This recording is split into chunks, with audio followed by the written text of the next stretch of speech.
in the fog-choked streets of London. Cryptic letter lands on Hercule Poirot's desk. Agatha Christie hid a truth too dangerous to publish. A lost manuscript, the final veil. Spurs of a real murderer.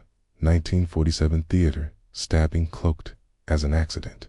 Who was the shadowy patron behind it? Why did Christie, the queen of mystery, bury the truth?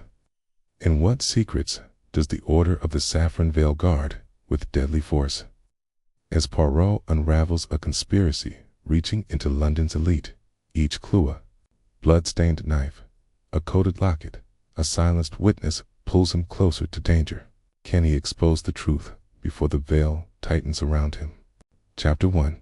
The Vanishing Manuscript.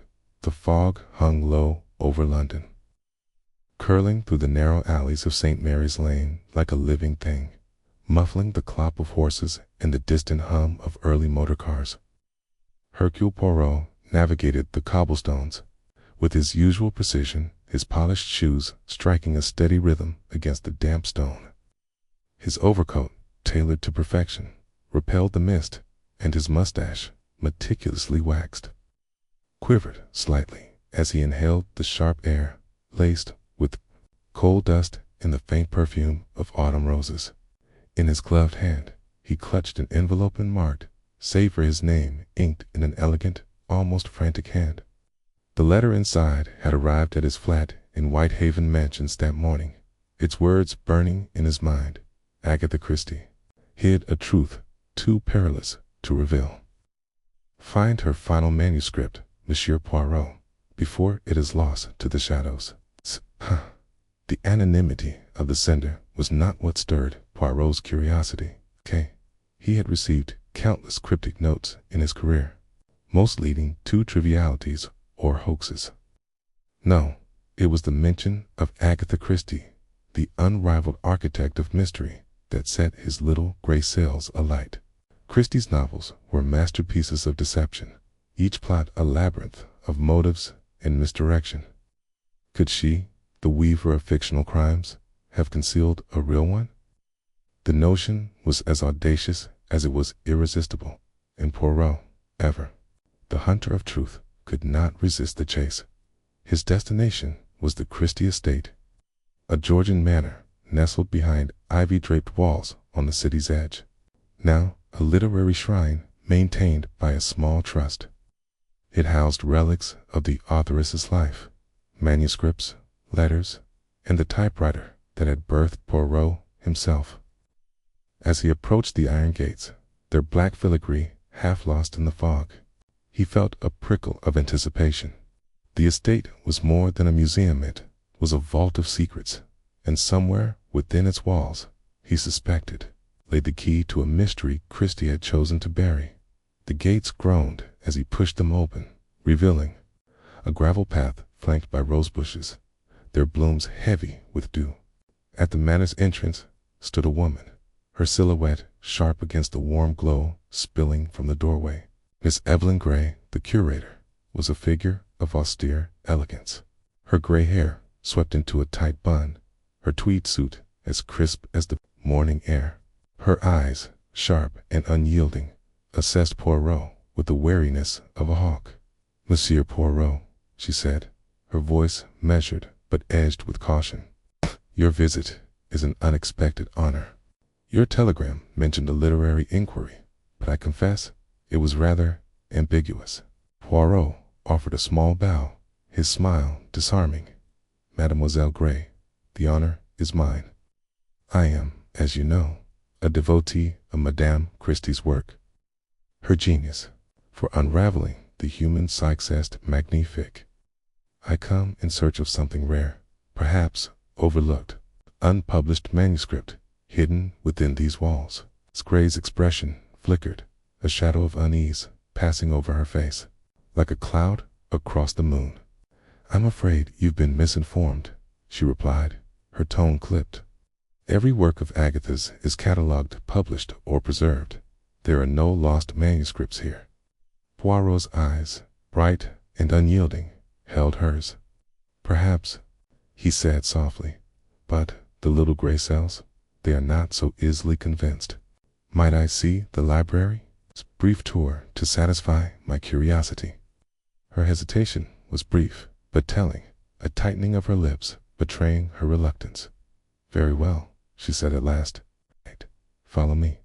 The manor's interior was a tapestry of history. Its halls, lined with oak paneling and portraits of Christie at various stages of her life, smiling at a typewriter. Pensive in a garden, radiant at a book signing. The air carried the scent of polished wood and aging paper, a comforting blend that spoke of stories preserved. The library, when they reached it, was a cathedral of books, its towering shelves laden with first editions, their spines glowing softly under the light of brass lamps. A glass case in the center displayed Christie's typewriter, its keys worn from years of crafting murders. Miss Gray began a practiced recitation of the collection's highlights, but Poirot's attention wandered, his gaze sweeping the room for anything amiss. A small table in a corner drew his eye, cluttered with ephemera, a chipped teacup, a fountain pen, a stack of letters tied with twine. Among them sat a slim leather volume, its cover embossed with the initials a C-nut, a novel, but something personal, perhaps a journal or guest book. "May I examine this?" Poirot asked, gesturing to the book. Miss Gray's fingers twitched, but she nodded. "It's merely a guest book from Agatha's time. Visitors to the estate signed its writers, friends, admirers. Nothing of significance." Poirot opened the book, his gloved fingers turning the pages with care. Names and dates filled the lines, some accompanied by brief notes of gratitude or praise. His eyes paused on an entry from 1947 to a C for keeping my secret safe. "Yours, E.W." The handwriting was hurried, the ink smudged, as if written under duress. Poirot's mustache quivered. E.W., who was this person, and what secret had Christie guarded so carefully? "This entry," he said, his voice casual. "It is most curious. Do you know this E.W., mademoiselle?" Miss Gray adjusted her spectacles, her movements deliberate. "I'm afraid not. The estate saw many visitors over the years. It could be anyone, a friend, a colleague. Such notes are common in guest books." "Common, perhaps," Poirot mused. "But this one speaks of a secret, a confidence shared with Madame Christie. It is not, I think, a trivial matter." Her smile was tight, almost brittle. "You read too much into it, Monsieur Poirot. Agatha was beloved. People often wrote floridly. Now, if you'll excuse me, I have duties to attend. You may browse the library, but I assure you, there's nothing here to fuel wild theories." She turned and left, her footsteps sharp against the polished floor. Poirot waited until silence settled, then reopened the guest book, committing the entry to memory. 1947. E.W. A secret kept safe. The anonymous letter had spoken of a manuscript too dangerous to publish. Could E.W. be the key to its concealment? And why would Christie, a storyteller of unparalleled cunning, hide a truth rather than expose it? His gaze swept the library again, seeking something overlooked. In a shadowed corner, half hidden by a velvet curtain, he spied a narrow staircase, spiraling upward. Miss Gray had not mentioned it, which made it all the more compelling. Poirot ascended, his cane tapping softly on the worn steps. The air grew heavier as he climbed, thick with dust and the faint temps of mildew. At the top, he emerged into an attic, its low ceiling crisscrossed with beams. Crates and trunks lined the walls, their surfaces coated in a fine layer of neglect. A single window, streaked with grime, cast a feeble light across the room. Poirot's eyes locked onto a small trunk in the far corner, its wood scarred but distinguished by the initials AC carved into its lid. His pulse quickened not with excitement, for Poirot was too disciplined for such emotions, but with the quiet certainty of a predator nearing its prey. The trunk was secured with a heavy padlock, its iron rusted but unyielding. From his pocket, he produced a small leather case containing a set of lockpicks, their delicate tips gleaming in the dim light. With the precision of a surgeon, he worked the lock, his fingers steady despite the attic's chill. A soft click rewarded his efforts, and the lid creaked open. Inside, wrapped in faded muslin, was a bundle of typed pages bound with a black ribbon. Poirot lifted it carefully, his gloved hands brushing away dust. The title page read, "The Final Veil" by Agatha Christie. His breath caught, not in surprise, but in recognition of the moment's weight. The manuscript was real. He untied the ribbon and scanned the opening lines, expecting the familiar cadence of Christie's fiction. Instead, the words were stark, almost confessional.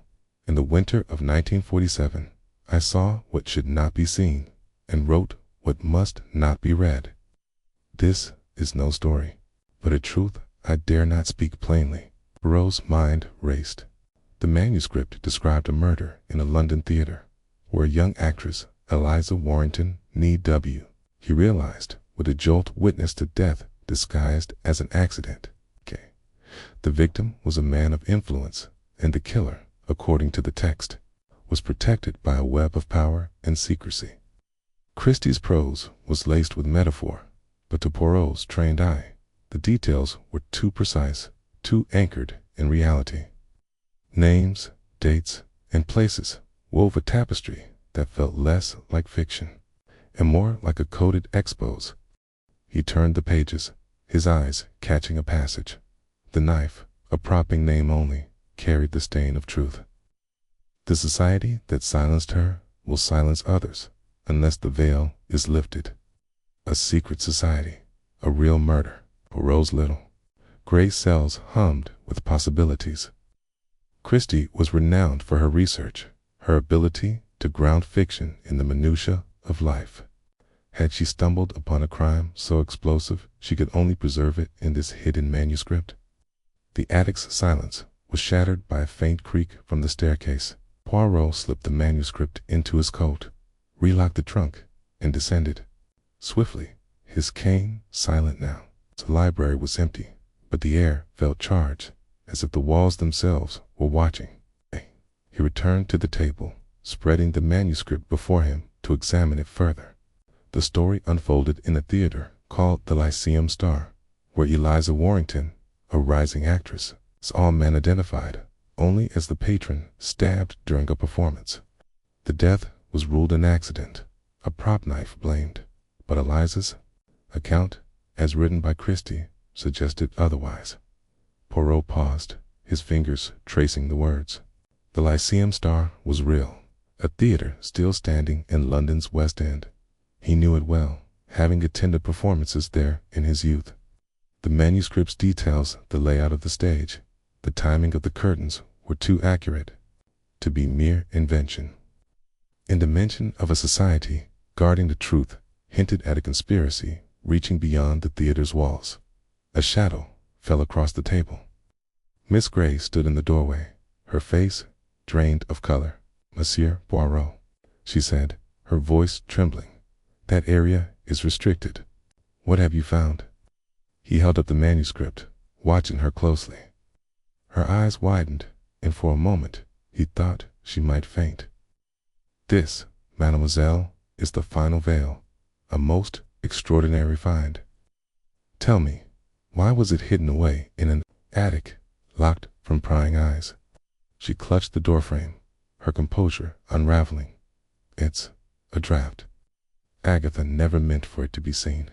It's fiction, nothing more. You mustn't read too much into it." "Fiction." Poirot's voice was soft, but his gaze was unrelenting. "The little gray cells, they protest. This manuscript speaks of a murder, a real event, does it not? A truth Madame Christie could not publish openly." Miss Grey's hands shook, and she took a step back. "You don't understand, Monsieur Poirot. Some truths are too dangerous. Agatha made her choice, and you should respect it. Leave it be." Poirot rose, tucking the manuscript securely into his coat. The truth, mademoiselle, is like a melody, it cannot be silenced forever. I shall study this further, and we will speak again. He left the library, his steps measured but purposeful. Outside, the fog had thickened, cloaking the estate in a shroud of gray. As he hailed a taxi, the manuscript's weight pressed against his chest, a tangible link to a mystery that promised to unravel a conspiracy. The anonymous letter had been no just it was a summons to uncover a truth Christie had hidden in plain sight. A truth that someone, perhaps Miss Gray, still feared. In the taxi, Poirot's mind churned. Eliza Warrington. The Lyceum Star. A secret society. The pieces were scattered, but he would assemble them, as he always did, with method and order. The game was afoot, and Hercule Poirot would not rest until the veil was lifted. The manuscript's opening chapter described a performance at the Lyceum Star, where the lights dimmed and the audience held its breath. Eliza Warrington, playing a minor role, stood in the wings, her eyes fixed on the stage. The patron, a man of wealth and influence, sat in a private box, his presence commanding even in silence. During a climactic scene, a prop knife meant to be harmless struck true, and the actor playing the victim fell, blood pooling beneath him. The audience gasped, believing it part of the play, but Eliza saw the truth. The knife was no prop, and the death was no accident. Poirot leaned back in the taxi, his fingers tapping his cane. The manuscript's details were vivid, almost journalistic. Christie had been known to visit theaters to study their workings for her novels. Had she been at the Lyceum Star that night? Had she seen what Eliza saw, or learned of it later? And why, instead of exposing the crime, had she woven it into a story and hidden it away? The taxi rattled through London streets, the fog parting to reveal gaslights flickering like stars. Poirot's thoughts turned to Miss Gray. Her reaction to the manuscript had been telling fear, not surprise. She knew of its existence, perhaps even its contents. Was she protecting Christie's legacy, or something more personal? And who had sent the anonymous letter urging him to find the final veil? An ally, or someone manipulating him into stirring a long-buried secret? At Whitehaven Mansions, Poirot ascended to his flat, the manuscript still secure in his coat. Lit a lamp and settled at his desk, spreading the pages before him. Story continued, describing Eliza's attempt to report the murder, only to be silenced by threats from a shadowy group called the Order of the Saffron Veil. The name sent a chill through him, not for its menace, but for its specificity. Christie's fiction often used evocative names, but this felt different, like a code for something real. He read on, noting references to a ledger of payments, a coded symbol on a ticket stub, and a locket Eliza wore, containing a clue to the killer's identity. Each detail was a thread in a larger tapestry, and Poirot's mind began to weave them together. The Order of the Saffron Veil, if it existed, suggested a network of influence, perhaps reaching into London's elite. The murder, disguised as a theatrical mishap, implied a cover-up orchestrated with precision.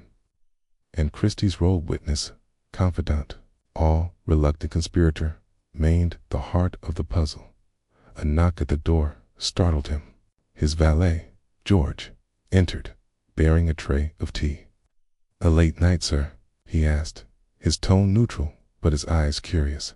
"Indeed," George Poirot replied, closing the manuscript.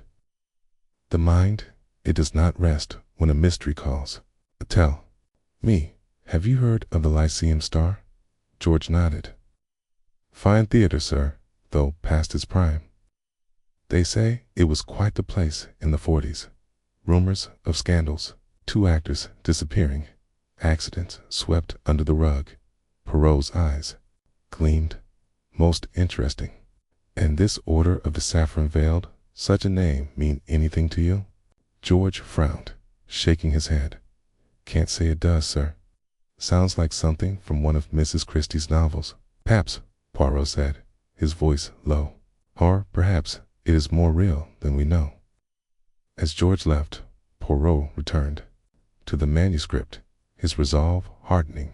Lyceum Star would be his next stop, its dusty archives a likely source of clues. Kylie Warrington, the actress who saw too much, was the key to unlocking the truth. In the Order of the Saffron Veil, whether myth or menace, would not deter Hercule Poirot. He leaned back, sipping his tea, the manuscript glowing under the lamplight. The fog outside pressed against the windows, but within, his mind was clear, sharp, and relentless. The vanishing manuscript was in his hands, and with it, the first thread of a conspiracy that would unravel the most shocking cover-up of Agatha Christie's career. The next morning, Poirot dressed with his usual care, choosing a charcoal suit and a silver tie-pin shaped like a crescent moon, a nod, perhaps, to the mystery's elusive nature. He tucked the manuscript into a leather satchel, its weight a constant reminder of the task ahead. The Lyceum Star was a short journey away, but he paused at his desk to pen a note to Captain Hastings, his old friend and occasional confidant. Hastings's practicality would balance Poirot's intuition, and his connections in London might prove useful as he sealed the note. Poirot's thoughts returned to Miss Grey. Her fear had been palpable, but was it for herself or for the secrets she guarded? And the anonymous lettered sender remained a shadow, their motives unclear.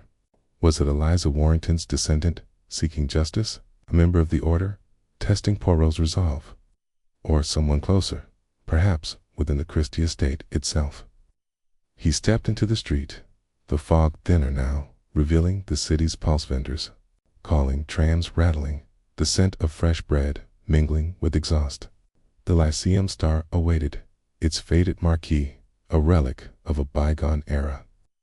Poirot's cane tapped a steady rhythm as he walked, his mind already mapping the theater's layout, its hidden corners, its secrets.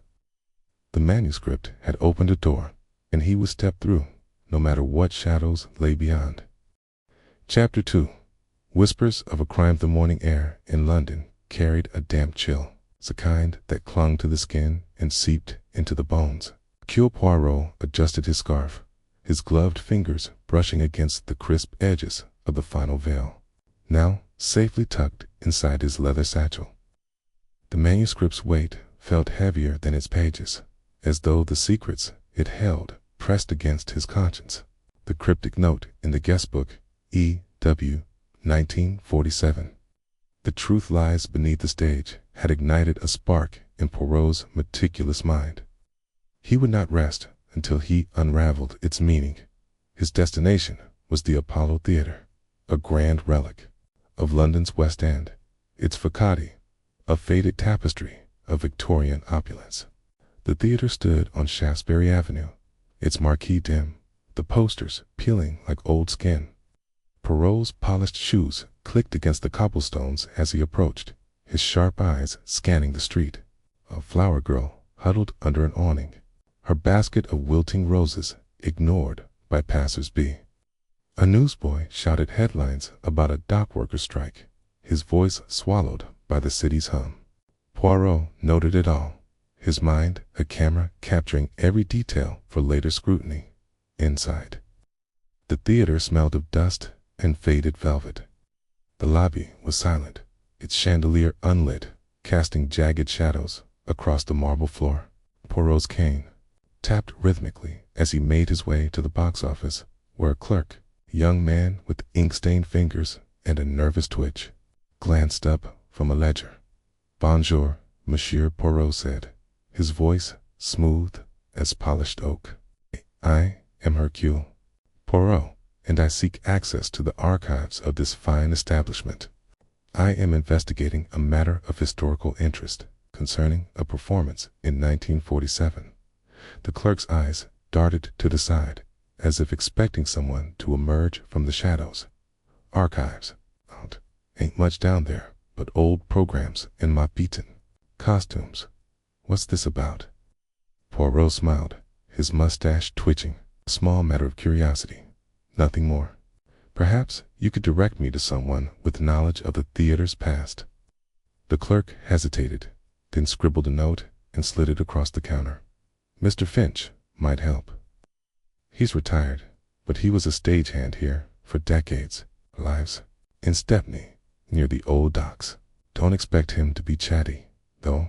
Poirot tipped his hat. Merci beaucoup. Your assistance is most appreciated. Stepney was a labyrinth of narrow streets and soot-stained tenements, a far cry from the glittering West End.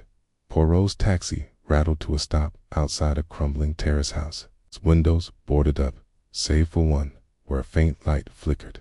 He knocked, and after a long pause, the door creaked open to reveal Mr. Finch, a wiry man in his 70s, with a face like crumpled parchment and eyes that gleamed with guarded suspicion. Who were you? Finch growled, clutching a chipped mug of tea. I am Hercule Poirot, monsieur, a detective of some renown. I wish to speak of the Apollo Theater, specifically the year 1947.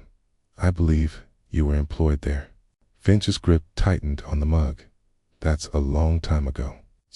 Memory's not what it was. Yet, some memories, they linger. Nan. Poirot's voice was gentle but probing, like a surgeon's scalpel. I am interested in a particular night, perhaps one involving an actress named Eliza Warrington. Finch's eyes widened, then narrowed. No, Eliza Warrington. You've got the wrong man. Poirot stepped closer, his presence commanding despite his small stature. Monsieur Finch, I have reason to believe something untoward occurred at the Apollo in 1947. A manuscript by Madame Agatha Christie suggests as much. You were there? You saw things, heard things, whispers, perhaps, of a crime. Finch's hand trembled, tea sloshing onto the floor. He glanced over his shoulder, as if the walls themselves might betray him. All right, come in, but don't expect me to spill my guts. Some things are best left buried. The parlor was cramped, cluttered with yellowed newspapers and broken furniture. Finch gestured to a sagging armchair, and Poirot sat, his posture impeccable. Tell me, monsieur, what do you recall of Eliza Warrington? Finch sank into a chair opposite, his fingers drumming on the armrest. She was a star, or near enough. Played the lead in The Crimson Mask, a play about betrayal and murder. Packed house every night. Then, one performance, there was an accident. Poirot leaned forward, his green eyes gleaming. An accident. Finch's voice dropped to a whisper. Okay. Prop fell, a piece of the set. Heavy wood, part of a balcony, nearly crushed her on stage. They said it was faulty rigging, but Key trailed off, his gaze distant. But you did not believe this explanation, Poirot prompted. Finch shook his head. It wasn't right. The crew checked everything twice before a show. I saw the ropes myself. That night, they were fine. But after, everyone clamped up. The manager, Mr. Warren, he was in a panic. Told us to keep quiet. Said it was bad for business. Poirot's fingers steepled beneath his chin. And Eliza, what became of her? Gone, Finch said flatly. Left the theater, left London. No one heard from her again. Some said she was scared off. Others said she was paid to disappear. Either way, she vanished like smoke. Poirot's mind raced, connecting Finch's words to the manuscript's veiled references. Mr. Warren. He was Sir Charles Warren. We, a man of influence. Finch snorted. Influence. He owned half the West End. Knew everyone worth knowing, politicians, lords, even a few shady types. If something happened that night, he'd have the power to bury it. And did you see anything else, monsieur? A detail, perhaps, that seemed unimportant at the time. Finch hesitated, his eyes flicking to a battered trunk in the corner. There was a ticket stub, found it under the stage a few days later. Had a funny mark on it, like a symbol. Never seen it before or since. Poirot's pulse quickened. Ticket stub. Do you still have it?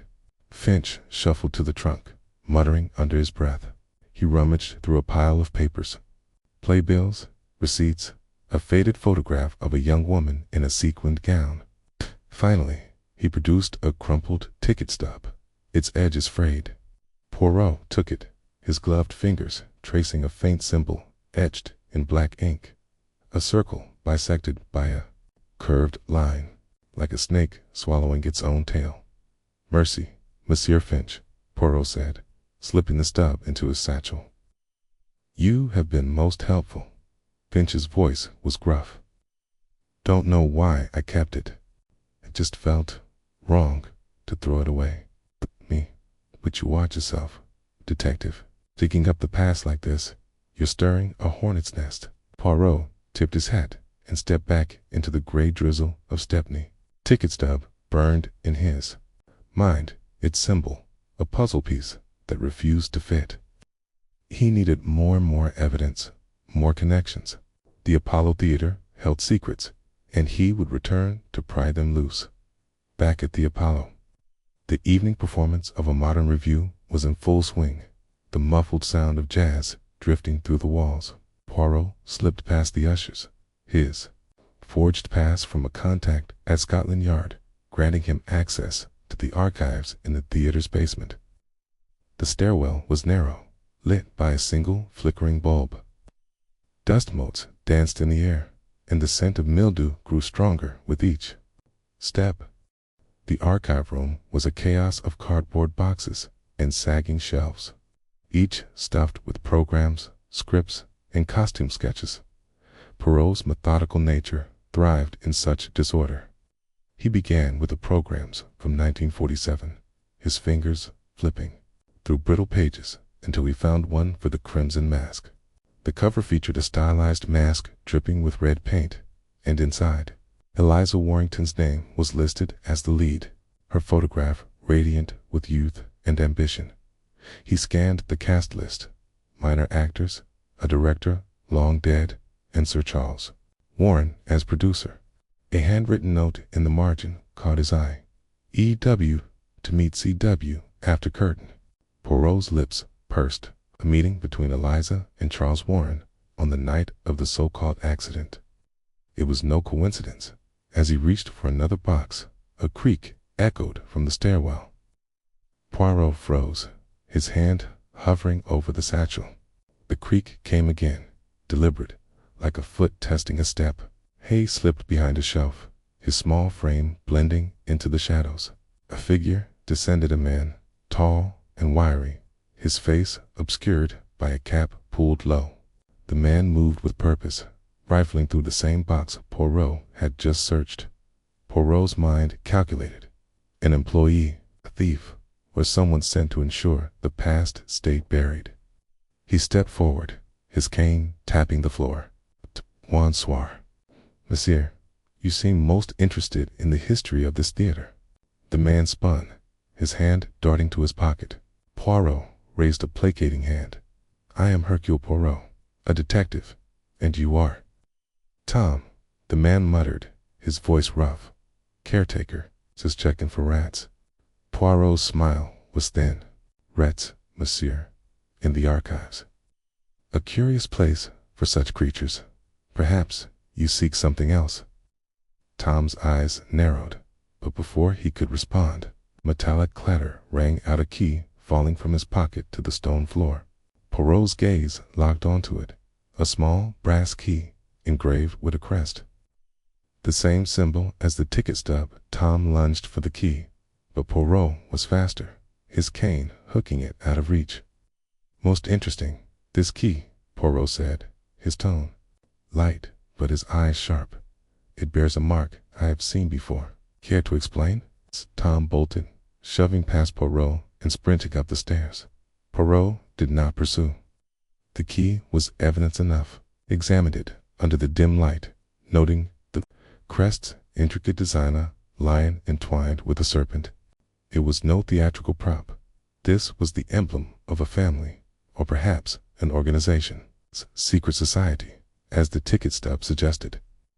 The next morning, Poirot sat in his flat at Whitehaven Mansions, a cup of tisane steaming on the table. Ticket stub and key lay before him, alongside the final veil. The manuscript's second chapter described a fictional murder in a theater. The victim, a young actress who saw too much. The killer's motive was vague, cloaked in Christie's metaphors, but Poirot sensed a real event beneath the prose. Eliza Warrington had witnessed something, perhaps a crime orchestrated by Sir Charles Warren. Oh, someone higher still. He turned to the ticket stub symbol, sketching it on a notepad. It resembled the Ouroboros, an ancient symbol of cycles and secrets, but with a twisted dagger piercing the snake's coil. His research led him to a rare book on London's esoteric societies, tucked away in his library. The symbol matched the insignia of the Order of the Saffron Veil, a clandestine group rumored to wield influence over the city's elite in the mid-20th century. Their activities were shadowy rumors of blackmail, political manipulation, and, if Finch was to be believed, murder. Poirot's fingers tapped at the table. The Order's involvement suggested a conspiracy far larger than a single theater accident. Eliza Warrington had been a threat, her silence bought or enforced. But why? And how did Agatha Christie come to know of it, weaving the truth into her lost manuscript? He needed to return to the Apollo to find the truth beneath the stage hinted at in the guest book. But first, he would trace the key's crest. It was no ordinary lock. It opened. It was a door to the past, and Poirot would turn it, no matter the cost.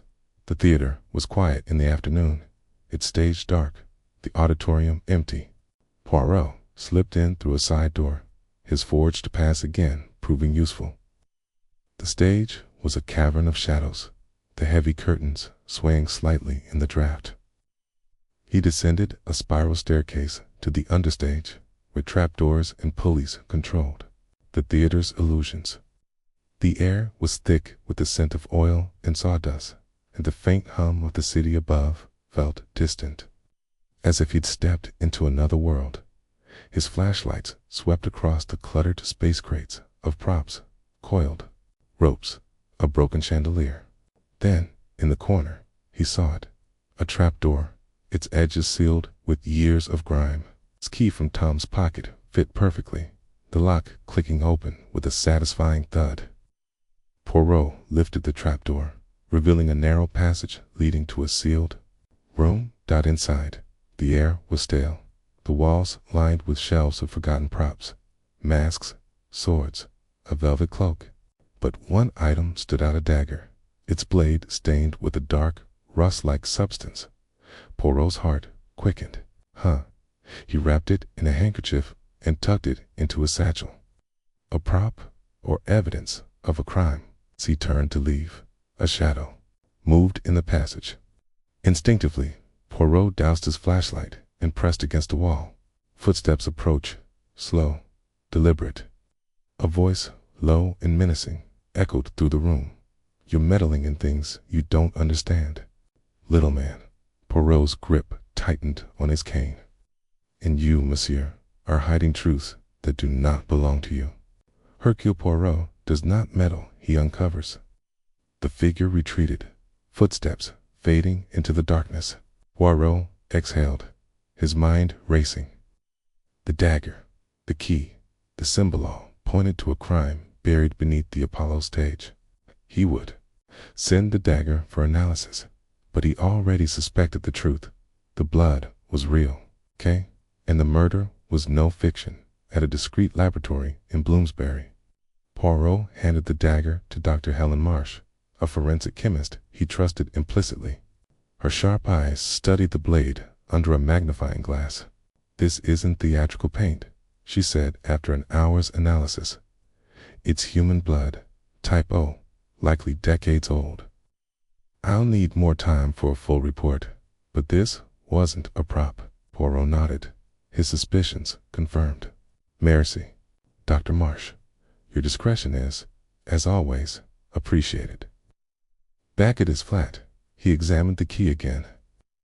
The crest was unmistakable, now a match for the Warren family, Sir Charles's lineage, the theater, the murder, the Order of the Saffron Valide, all circled back to a man whose influence reached into the highest echelons of society. But why had Eliza Warrington been silenced? And what role did Agatha Christie play in preserving or concealing the truth? Chapter 3. The hidden stage, the London theater, stood like a forgotten sentinel. Its once grand facade, now weathered by decades of rain and neglect. Hercule Poirot adjusted his overcoat against the evening chill, his sharp eyes scanning the chipped, gilt lettering above the entrance, the Lyceum Royale. The marquee was dark, its bulbs long since burned out, but the ghosts of past performances seemed to linger in the shadows. He had come here chasing a thread from the cryptic clues in Agatha Christie's lost manuscript, The Final Veil, and the torn ticket stub he'd found tucked inside a 1947 theater program. The stub, marked with a peculiar symbol, a crescent, moon pierced by a dagger, had set his mind alight with possibilities. It was no mere prop. It was a key to a truth buried in time. Poirot's polished shoes clicked on the cobblestones as he approached the side entrance. A rusted iron gate, half hidden by overgrown ivy. The theater had been shuttered for years, its stage silent, but the archives he'd visited earlier that day suggested it held secrets. The stagehand, Mr. Finch, had been cagey, his weathered face tightening when Poirot mentioned Eliza Warrington's name. Accident, they called it, Finch had muttered, his eyes darting to the shadows as if expecting them to eavesdrop. Leave it be, sir. But Hercule Poirot was not a man to leave mysteries be. He tested the gate, finding it locked but flimsy. With a glance to ensure no passers-by were watching, he produced a small lockpick from his Paquita tool he carried, not for crime, but for the pursuit of truth. The lock yielded with a soft click, and he slipped into the narrow alley beside the theater. The air was thick with the scent of damp stone and forgotten dreams. A faint glow flickered from a basement window, barely visible through grime and cobwebs. Someone was here. Poirot descended a set of crumbling steps, his gloved hand steadying himself against the moss-lick wall. The basement door was ajar, a sliver of light spilling onto the stone floor. He paused, listening. A faint clatter echoed from within, like metal striking wood, followed by a muffled curse. Poirot's lips twitched. Someone was careless tonight. He pushed the door open and stepped into a cavernous room, cluttered with the detritus of decades, splintered chairs, faded backdrops, and crates overflowing with moth-tin costumes. The air was heavy, dust motes dancing in the beam of a single bare bulb swinging from the ceiling.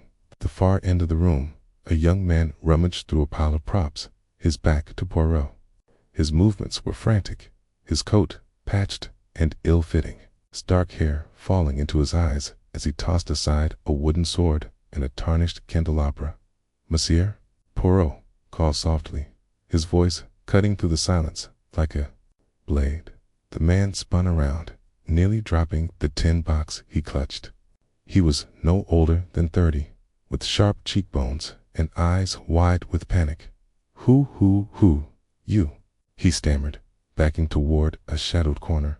"Hercule Poirot," he replied, stepping forward with measured calm. "And you, I presume, are the caretaker of this relics graveyard." The man swallowed, his gaze flickering to the door behind Poirot. Tom Harker. I'm just ... checking inventory." "Didn't expect anyone here." "Nor did I," Poirot said, his mustache twitching as he surveyed the room. His eyes caught on a sealed door in the far wall, its frame reinforced with iron bands. "Yet here we are, both seeking something, Nan. Perhaps you can assist me. I am interested in the events of 1947, particularly a performance involving a Mademoiselle Eliza Warrington." Tom's face paled, and his grip on the tin box tightened. "Don't know Eliza Warrington.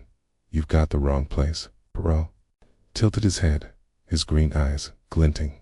The wrong place. Yet I find you here in the dead of night, rummaging through props from a theater that has not seen a curtain rise in 30 years. And that door, he gestured to the sealed entrance. It intrigues me.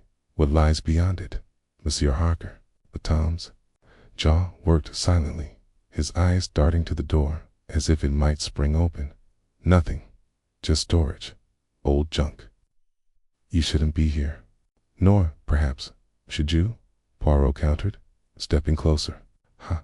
His voice dropped, soft but unyielding. I have seen a ticket stub, marked with a symbol, crescent moon, and a dagger. It is not a common mark, Nan, and I suspect it leads to something more than old junk. Tom's hand twitched toward his pocket, and Poirot's sharp gaze caught the movement.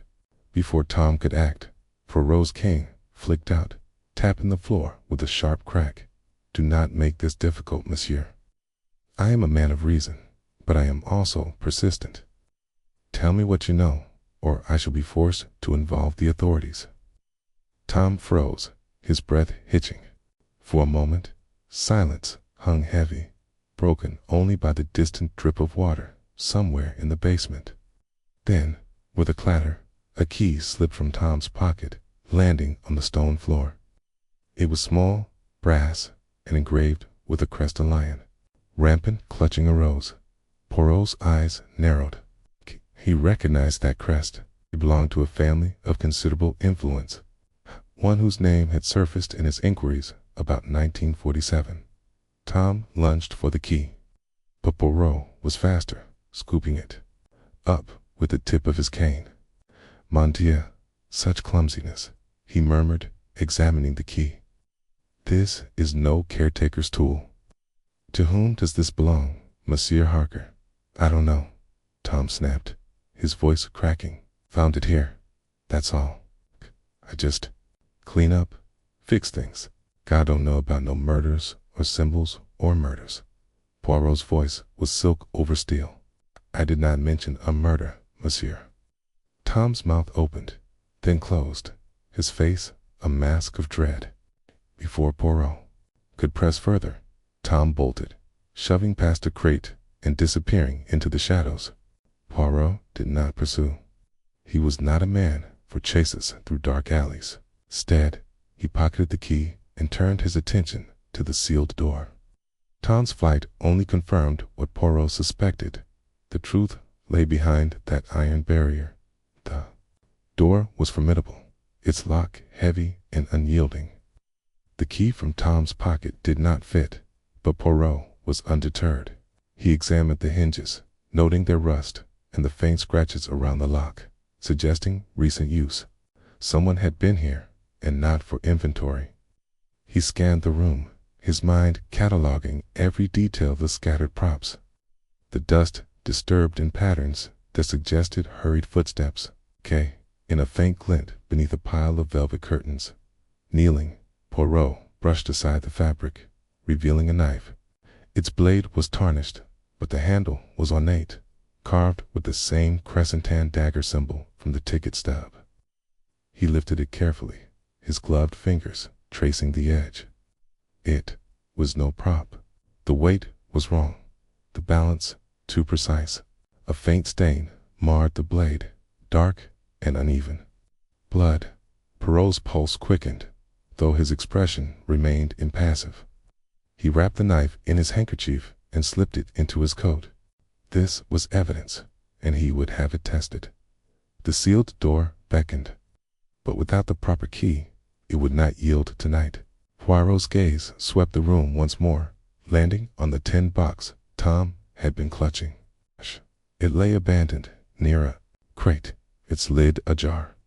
Inside were papers, yellowed programs, receipts, and a single photograph. The image showed a young woman on stage, her face radiant under the spotlight. Eliza Warrington, unmistakable from the theater program he'd seen earlier. She wore a costume of shimmering gold, her eyes bright with ambition. On the back, in faded ink, was scrawled, E.W. Lyceum Royale, July 47. The night it all changed. Poirot's fingers tightened around the photograph. The night it all changed. The manuscript had hinted at a murder disguised as an accident, and now the pieces were aligning. The knife, the key, the symbol, they were threads in a tapestry of deception, woven by someone with power and motive. The crest on the key pointed to a prominent family, one whose influence could silence whispers of a crime. But who and why had Agatha Christie hidden this truth in her manuscript? He straightened, dusting off his knees, and cast a final glance at the sealed door. Whatever lay beyond it, a room, a secret, a confession, would have to wait. For now, he had the knife, the key, and the photograph, each a clue to unraveling the mystery of 1947. As he left the basement, the bulb flickered, casting long shadows across the room. Poirot's mind was already racing, piecing together the fragments of a crime that refused to stay buried. The next morning, Poirot sat in his modest hotel room, the knife laid out on a cloth before him. He had sent it to a trusted contact at Scotland Yard, a discreet chemist who could analyze the stain without drawing attention. By midday, the results confirmed his suspicion. Human blood, type O, preserved by the blade's isolation in the dry basement. The knife was no prop. It was a murder weapon, hidden among the theater's relics. Poirot sipped his tisane, his mind turning to the key. The crested lion in the rose was unmistakable. It belonged to the Warren family, whose patriarch, Sir Charles Warren, had been a theater magnate in the 1940s. His death in 1947, officially ruled a heart attack, had raised no questions at the time. Yet, the manuscript's veiled references to a powerful man orchestrating a crime suggested otherwise. Quote, Sir Charles, a victim, a perpetrator, or both? In what role did Eliza Warrenton play in this drama? He examined the photograph again, noting the date, July 1947, the same month as Warren's death. The note on the back, the night it all changed, was no coincidence. Poirot's fingers tapped the table, a rhythm of thought. He needed to know more about the Lyceum Royale's final days, and Tom Harker, the skittish caretaker, was his best lead. Asterisk. Finding Tom proved less difficult than expected. Quick inquiry at a nearby pub, frequented by theater workers, revealed that Tom Harker was a regular, often drowning his nerves in cheap ale. Poirot arrived at the Rose and Crown just as the lunch crowd thinned. The pub was dim, its air thick with smoke and attempts of spilled beer. Tom sat alone in a corner booth, nursing a pint, eyes red, rimmed, and wary. Poirot slid into the seat opposite him, his movements deliberate. Monsieur Harker, he said, his voice low. You left our last meeting rather abruptly. Shall we continue our conversation? Tom's hand trembled around his glass. I told you, I don't know nothing. You've got no right to hound me. Hound you? Poirot's eyebrows rose. Nan, monsieur, I seek only the truth. And I believe you know more than you admit. This key, he placed the brass key on the table, its crest gleaming. It is no trinket. It belongs to the Warren family. And the knife I found, with blood upon its blade, suggests a crime hidden in the shadows of the Lyceum Royale. You were there, were you not? Perhaps not in 1947, but you know of it. Tom's gaze flicked to the key, then away. I'm just a caretaker.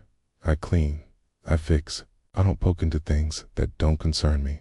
Yet you were poking quite thoroughly last night, Poirot said, leaning forward. And you dropped this key, engraved with a crest that links to a man who died under curious circumstances. Tell me, monsieur, what were you searching for in that basement? Tom's shoulders slumped, his defiance crumbling. All right, he muttered. I heard stories. Everyone who's worked at the Lyceum has, about a girl actress, I think, dying on stage. They said it was an accident, a prop falling or some such. But my DA, he worked there back then, said it wasn't no accident. Said there was blood, and men in suits came. made everyone shut up about it. Your father, Poirot said, his voice gentle but probing. What did he see? Tom hesitated, his fingers tracing the rim of his glass. He was a stagehand. Said he saw her Eliza. That's the name after the show she was arguing with. Some tough in a private box. Big man, fancy clothes. Todd didn't hear much, but he saw the man grab her arm, rough like. Next thing, there's a scream, and she's dead on the stage.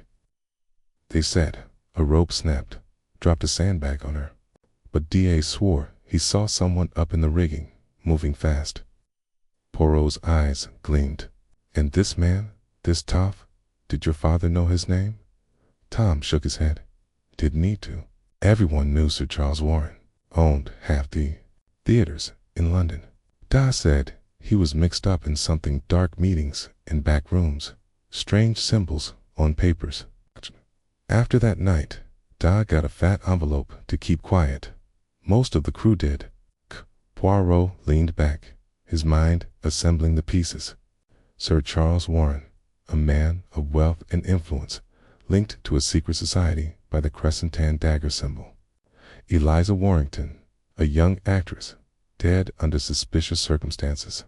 And a knife, hidden for decades, bearing traces of blood. The manuscripts, hints of a murder, disguised as fiction, were no longer mere fiction. Thank you, Monsieur Harker, Poirot said, rising. He slid a card across the table. If you recall anything more, you will find me here, okay? And a word of advice, do not run again. Truth has a way of finding those who hide from it. Tom nodded, his eyes fixed on the card as if it were a lifeline. Poirot left the pub, his mind alight with new questions. The key in his pocket felt heavier now, its crest a silent accusation. Sir Charles Warren was the next thread to pull, and Poirot knew where to start.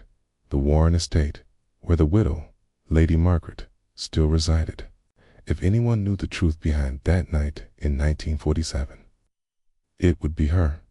The Warren estate loomed on the outskirts of London, a sprawling manor of grey stone and ivy-choked walls. Poirot's taxi wound through a gated drive lined with ancient oaks, their branches casting dappled shadows in the late afternoon sun. He had telephoned ahead, presenting himself as a historian, researching London's theatrical history, guise that often opened doors otherwise barred. Lady Margaret had agreed to meet him, though her voice on the phone had been clipped. Wary, the butler, a stooped man with eyes like polished flint, ushered Poirot into a drawing room adorned with portraits of stern-faced Warrens. Lady Margaret sat by a roaring fire, her silver hair pulled into a tight bun, her hands folded over a velvet shawl.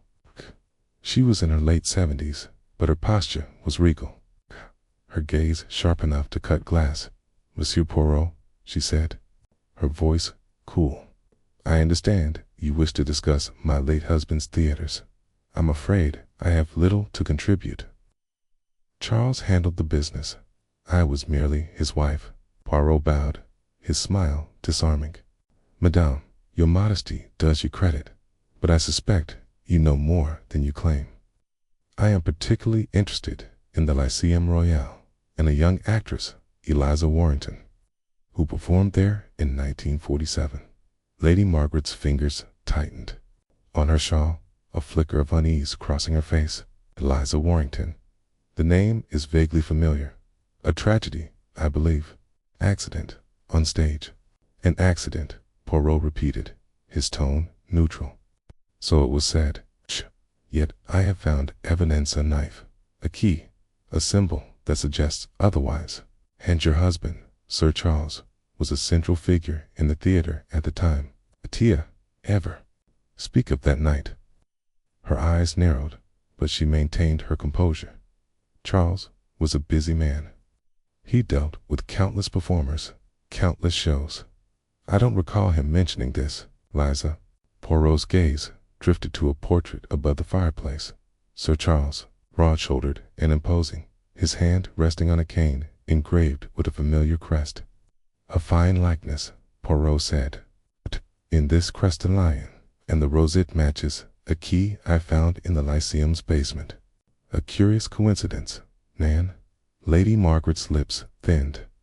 Coincidences are common, monsieur. That crest is no secret. Our family has used it for generations. Indeed, Poirot said, his voice soft but relentless. Yet, this key was found in the possession of a man who fled at the mention of 1947, and the knife, madame, bore traces of blood, human blood. I wonder, did Sir Charles ever speak of a secret society, perhaps one marked by a crescent moon and a dagger? The room seemed to grow colder. The fire's crackle the only sound. Lady Margaret rose, her shawl slipping to the floor. You overstep, Monsieur Poirot. My husband was a respected man, and his death was a tragedy, not a conspiracy. I must ask you to leave. Poirot stood, bowing slightly. Of course, madame. Hit the truth. It is like a stage light reveals what the shadows conceal. I will find it, with or without your help. As he turned to leave, his eyes caught a glint. From a bookshelf, a small, ornate box bearing the same crescentan dagger symbol. He said nothing, but his mind filed it away. Lady Margaret was hiding something. Tade and the Warren estate held more secrets than she was willing to share. Back in his hotel room, Poirot spread his clues across the table. The knife, the key, the photograph, and the ticket stub. Each was a piece of a puzzle, but the picture was still incomplete. The sealed door in the Lyceum's basement gnawed at him. What lay beyond it? Evidence of a murder, a confession, or something more dangerous. He picked up the photograph of Eliza Warrington, her face haunting in its youth and promise. The night it all changed, he murmured, tracing the words on the back. The manuscript had spoken of a crime hidden in plain sight, a murder disguised as a performance. Eliza had been the key, but she was gone, her story silenced. Yet the key in his pocket, the blood on the knife, and the whispers of a secret society suggested her death was only the beginning. Poirot leaned back, his eyes half closed, his mind a whirlwind of connections. Sir Charles Warren, Eliza Warrington. The saffron veil each was a thread in a web of deceit. The next step was clear. He needed to return to the Lyceum to open that sealed door. But he would need help, someone with skills beyond his own. He thought of Captain Hastings, his old friend, whose loyalty and resourcefulness had aided him in countless cases. A telegram would bring Hastings to London by morning. As the city's lights glittered outside his window, Poirot felt the weight of the mystery pressing upon him. The truth was close, but it was guarded by powerful forces, men and women who would kill to keep their secrets buried. He smiled faintly, his mustache curling. Let them try. Hercule Poirot was not a man to be deterred. Chapter 4. Shadows of Influence. The autumn rain battered London's cobbled streets, a relentless curtain of gray that seemed to cloak the city in secrecy. Hercule Poirot, his silver-tipped cane tapping a steady rhythm against the wet pavement, stood before the imposing gates of Warren's house, the estate of the late Sir Charles Warren. The key he'd found in the theater basement, its crest gleaming with the Warren family's heraldic lion, had led him here. The air was heavy with more than just rain, carried the weight of a hidden truth, one Poirot was determined to unearth. He adjusted his overcoat, the damp fabric clinging to his shoulders, and pressed the bell at the gate. A faint buzz echoed, followed by the creak of wrought iron as the gate swung inward. A butler, tall and gaunt, with eyes like polished flint, greeted him. Monsieur Poirot.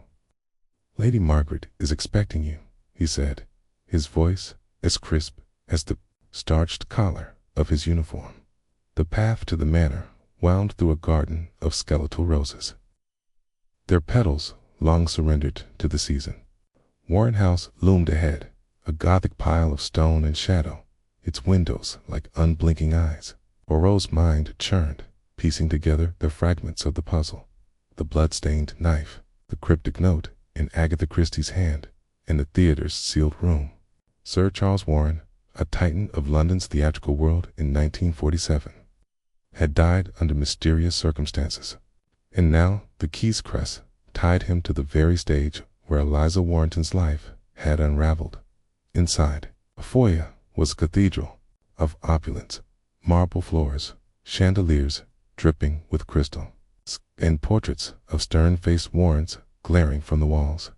The butler led Poirot to a drawing room where Lady Margaret Warren sat by a roaring fire, her silver hair pinned tightly, her posture rigid as if guarding a fortress.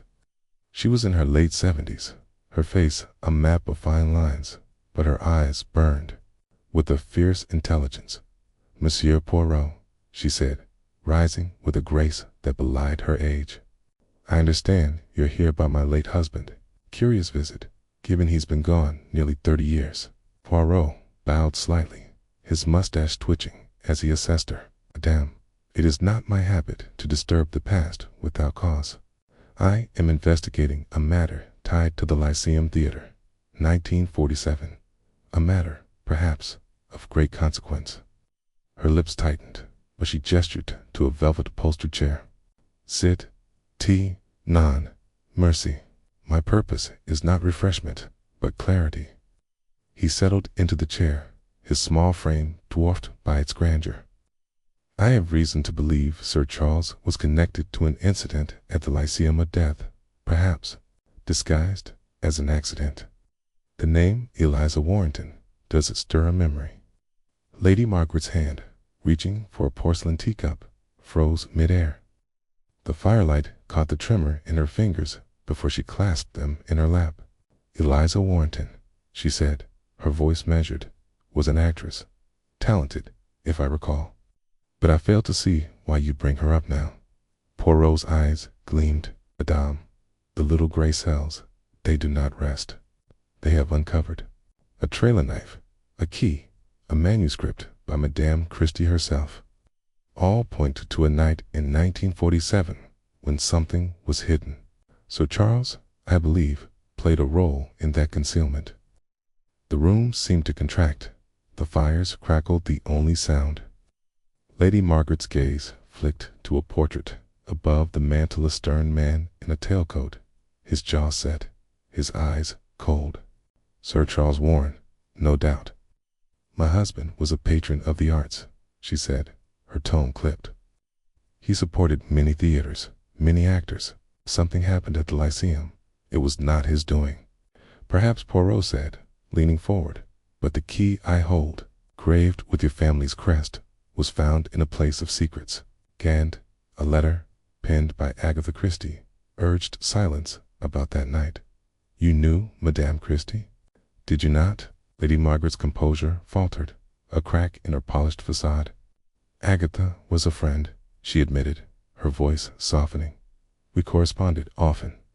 She dined here, attended our galas. But this letter you speak of, I know nothing of it." Poirot tilted his head, his fingers steepled. "Madame, the truth is like a fine tapestry. One loose thread, and the whole design unravels. Permit me to tug at this thread. The Lyceum, 1947. A young actress, Eliza Warrenton, met with misfortune. Sir Charles, a man of influence, was there. And now a manuscript suggests a murder was buried. What did he know? What did you know?" Her eyes flashed a spark of defiance. "You presume much, Monsieur Poirot." "Charles was a powerful man, yes, but he was no murderer. He dealt with politicians, lords, even royalty. If there was a scandal, it was not his to bear. He died that same year." Poirot pressed, his voice gentle but unyielding. "A sudden illness, the papers said. Convenient, Nan?" For a man entangled in such shadows, Lady Margaret stood abruptly, her silk dress rustling. "You overstep. My husband's death was a tragedy, not a conspiracy. I'll not have his name dragged through your theories." Poirot rose as well, undeterred. "Madame, I seek only the truth. STS, if you will allow me, I would examine your study. There, perhaps, I might find answers." Her lips parted, then closed. For a moment, he thought she would refuse, but she sighed, a weary sound. "Very well. Follow me." She led him down a corridor lined with tapestries, her steps brisk despite her age. The study was a sanctuary of oak and leather, its walls lined with bookshelves. A massive desk dominated the room, its surface bare, save for a silver inkwell and a single photograph of Charles and Lady Margaret, young and radiant, at a theater premiere. Poirot's gaze swept the room, landing on a carved wooden panel behind the desk. It was slightly ajar, as if recently disturbed. "Madame, might I inspect that panel?" Her eyes narrowed. "It's just storage. Old papers. Nothing more." "Avec votre permission," he said, stepping toward it. Before she could protest, he pressed the panel, revealing a shallow compartment. Inside lay a small stack of letters, bound with a faded ribbon. K. The topmost envelope bore Agatha Christie's unmistakable script. Lady Margaret's face paled. "Are private." Poirot plucked the top letter, his movements deliberate. "Madame, the truth respects no privacy when lives are at stake." He opened the letter, his eyes scanning the elegant handwriting. "Margaret, the matter of that night must remain buried. The consequences are too great. Trust no one, not even those closest. A." He looked up, meeting her gaze. "This night, it was the night of Eliza Warrington's misfortune, was it not? Some murder, perhaps, concealed by your husband and others." Lady Margaret sank into a chair, her hands trembling. "You don't understand. Charles was trying to protect the theater, the actors. It wasn't his fault." "Then, whose fault was it?" Poirot's voice was soft, almost kind, but it carried the weight of inevitability. She shook her head, lips pressed tight. "I swore to him I'd never speak of it. Even now, I cannot betray that promise." Poirot slipped the letter into his pocket, his expression unreadable. "Madame, a promise to the dead does not bind the living when justice is owed. I will find the truth with or without your aid." As he turned to leave, a glint caught his small brass key on the desk, identical to the one from the theater, its crest gleaming in the lamplight. He paused, his mind racing. 2 keys, 1 crime, 1 family. The puzzle was growing clearer, but the shadows were deepening. He stepped back into the rain, the letter burning in his pocket. Sir Charles Warren's death, Eliza Warrington's tragedy, and Agatha Christie's silence were threads in a tapestry of deceit woven by hands of power. Poirot's next move would take him deeper into the web, to the heart of a secret society, cabs, or to the elusive Tom, the caretaker who knew more than he dared say. The rain fell harder, but Poirot's resolve was unshaken. The truth, he knew, was a stubborn thing, and he would chase it through the storm. Chapter 5. The blackmail ledger. The fog clung to London's cobblestones like a conspirator's whisper, curling around Hercule Poirot's polished shoes as he stepped from the cab onto the damp street. The city was restless tonight, its pulse thrumming through the clatter of distant trams and the faint laughter spilling from a nearby pub. Poirot adjusted his scarf, his sharp eyes scanning the shadowed alley ahead. The ledger, that elusive key to the 1947 theater murder, was out there, and Tom, the nervous caretaker from the theater's basement, held its secrets. Poirot's mustache twitched with anticipation. This was no ordinary chase. It was a hunt for truth buried beneath decades of lies. His morning had begun with a lead as thin as cigarette smoke. After finding the blood-stained knife in the theater's sealed room, Poirot had cornered Tom before he slipped away, his trembling hands betraying more than his curt words. The caretaker had muttered about a ledger stolen, he claimed, from the theater's archives years ago. It was a record of payments, hush money, to silence those who knew too much about the night Eliza Warrington's life unravelled. Poirot had pressed him, his voice calm but piercing, till Tom's nerve broke, and he fled into the labyrinth of London's East End. Now, Poirot was on his trail, guided by a scrap of paper Tom had dropped, an address scrawled in smudged ink. 17 Cutler's Row. The alley was narrow, flanked by crumbling tenements that leaned toward each other as if sharing secrets. Gaslights flickered, casting long shadows that danced like specters. Poirot's cane tapped rhythmically against the stones, a deliberate signal to anyone watching that he was unafraid. He wasn't. Of course, fear was a luxury for men without purpose, but his mind was a world of calculations. The ledger, if it existed, would name names, connect dots, and perhaps reveal why Agatha Christie herself had hidden the final veil. The manuscript's cryptic references to a murder disguised as fiction gnawed at him. Who was being protected, and at what cost?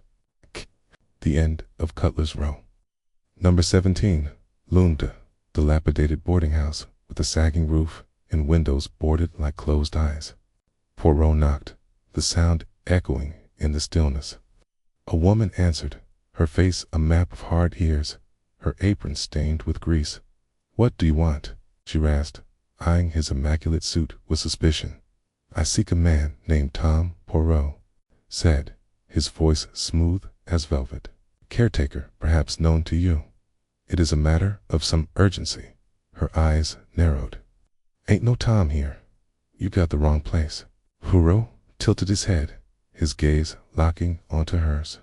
"Madame, little gray cells, they do not deceive me. A man matching his description was seen entering this house not 2 hours ago. I am not the police, nor am I troubling. Less trouble is warranted. Shall we speak plainly?" She hesitated, then stepped aside, muttering about nosy foreigners.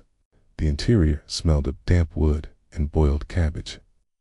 A narrow staircase creaked under Poirot's weight as he followed her to a parlor where a single bulb buzzed overhead. There, slouched in a threadbare armchair, was Tom, his eyes wide with panic as he saw Poirot. "You!" Tom scrambled to his feet, knocking over a chipped teacup. "I told you, I don't know nothing more. Come to Monsieur Tom," Poirot said, raising a hand. "You have run far enough. The ledger where is it?" Tom's gaze darted to the landlady, who crossed her arms and glared. "Tell him, you fool," she snapped. "He's got the look of someone who don't give up." Poirot smiled faintly, seating himself with deliberate grace. "You have stolen something of great value, monsieur. A ledger that speaks of a crime long buried. Do not judge you for taking it. Perhaps you sought justice, or perhaps profit, but I must have it. Lives, they depend on the truth." Tom's shoulders sagged.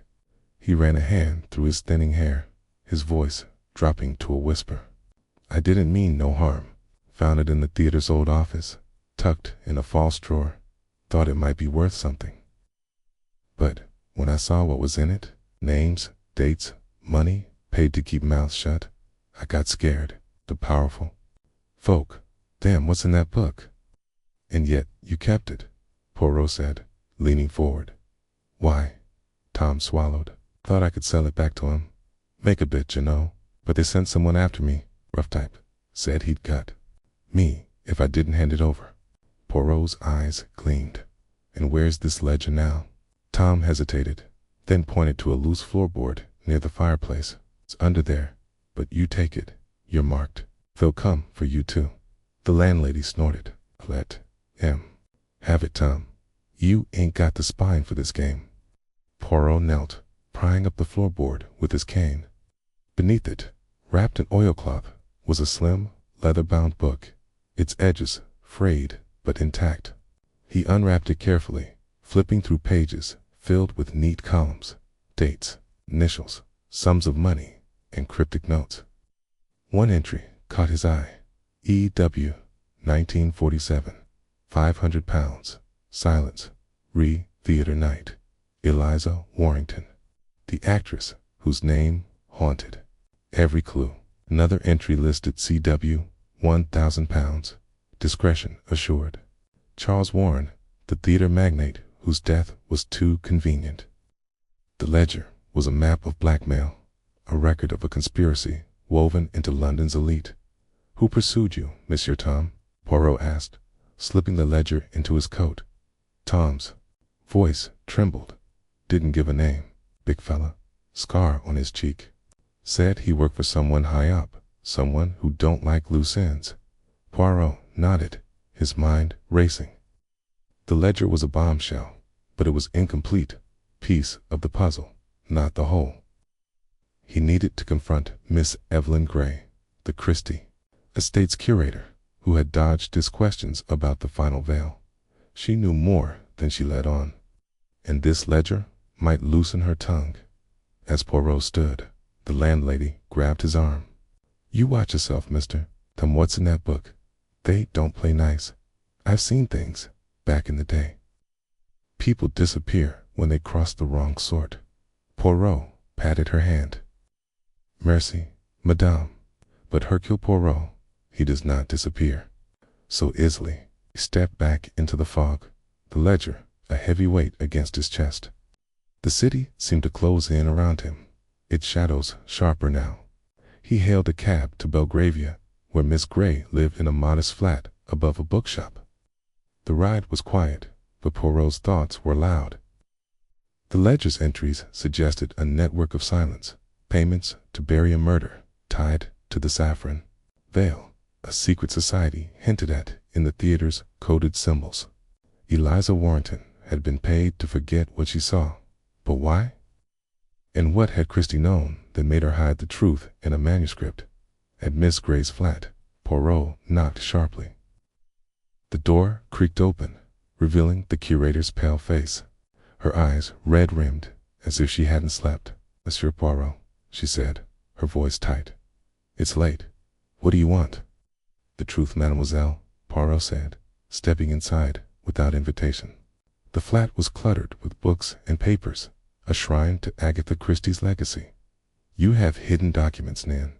Okay? Documents that connect to a ledger I now possess." He produced the leather book, watching her flinch. "I don't know what you're talking about," she said. But her hands shook as she poured tea from a chipped pot.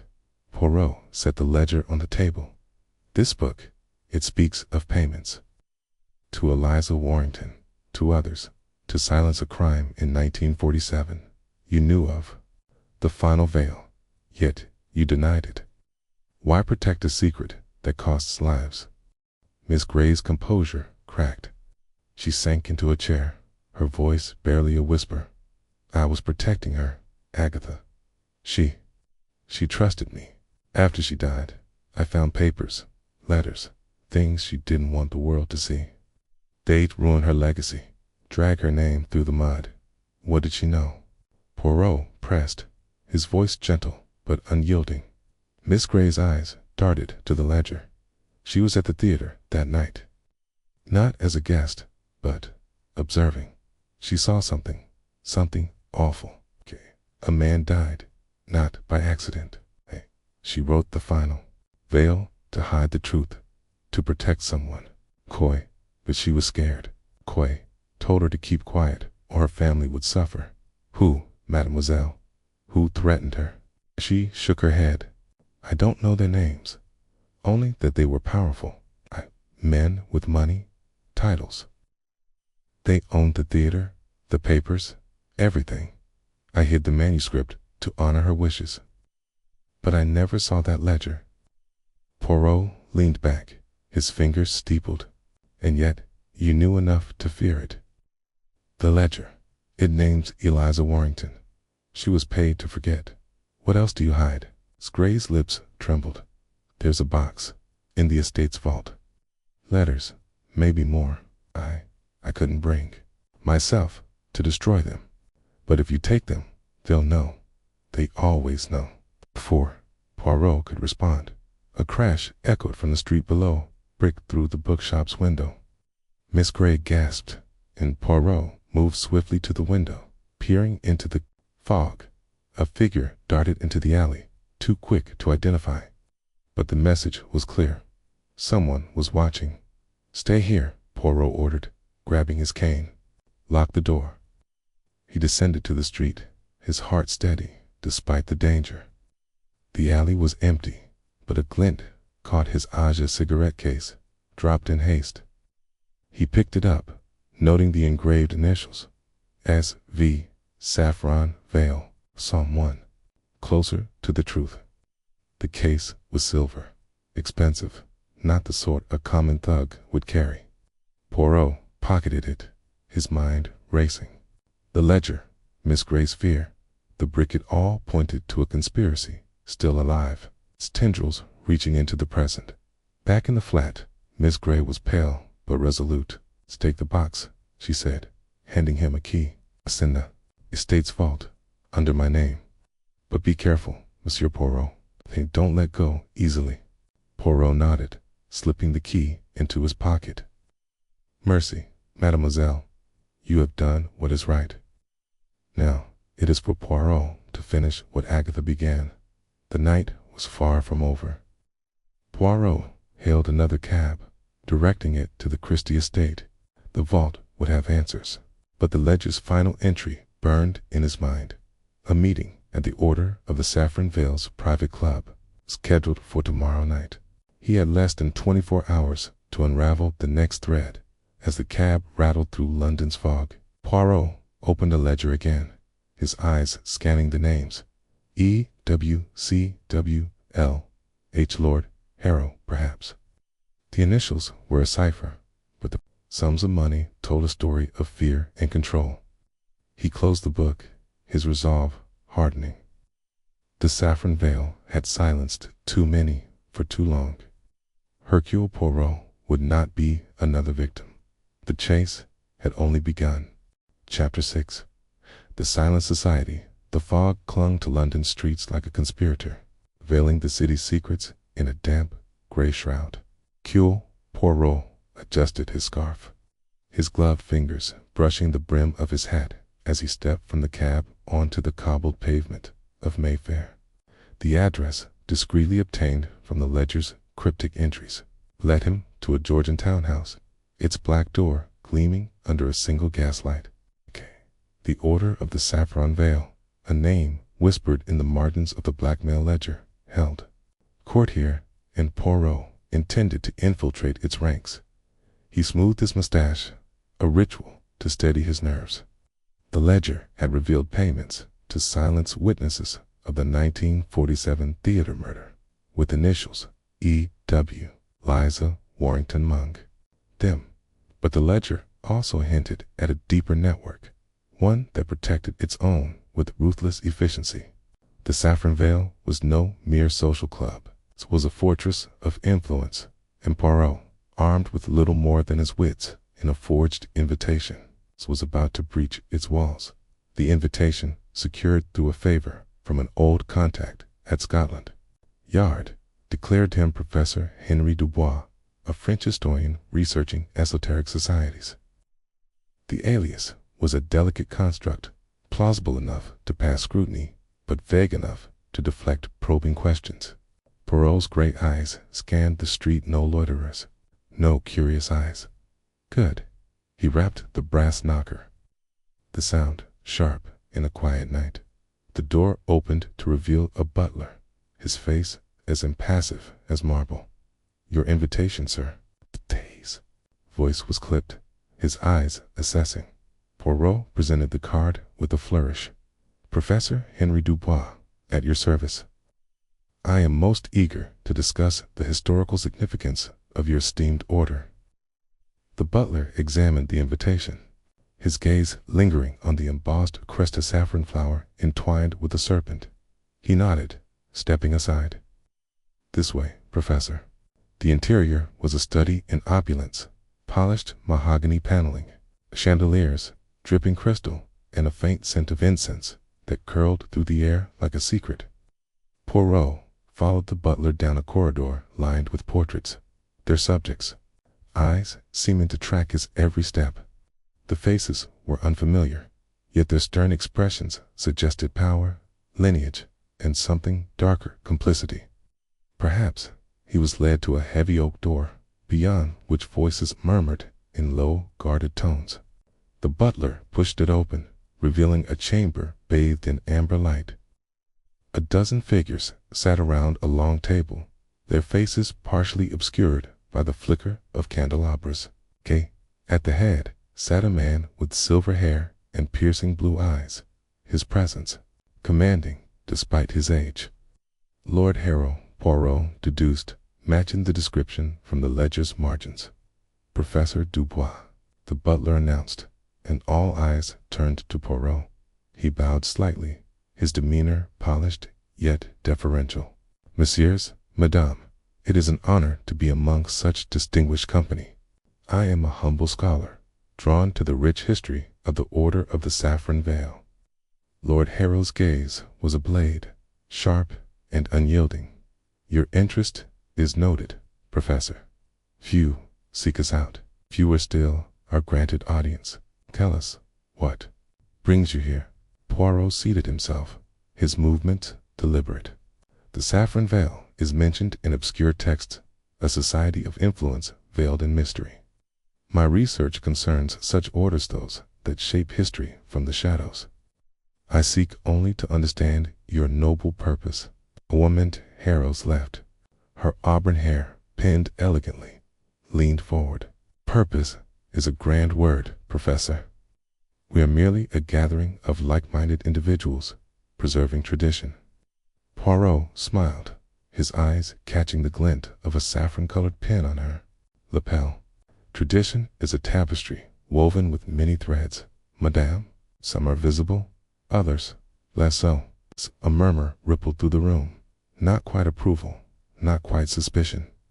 Hercule raised a hand, silencing it. You speak in riddles, Professor. Let us be direct. What do you know of our order? Poirot's mind raced. He needed to probe without betraying his purpose. I know only what whispers suggest, that the Saffron Veil guards secrets of great import, perhaps tied to events of the past.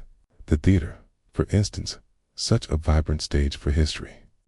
The word theater landed like a stone in still water.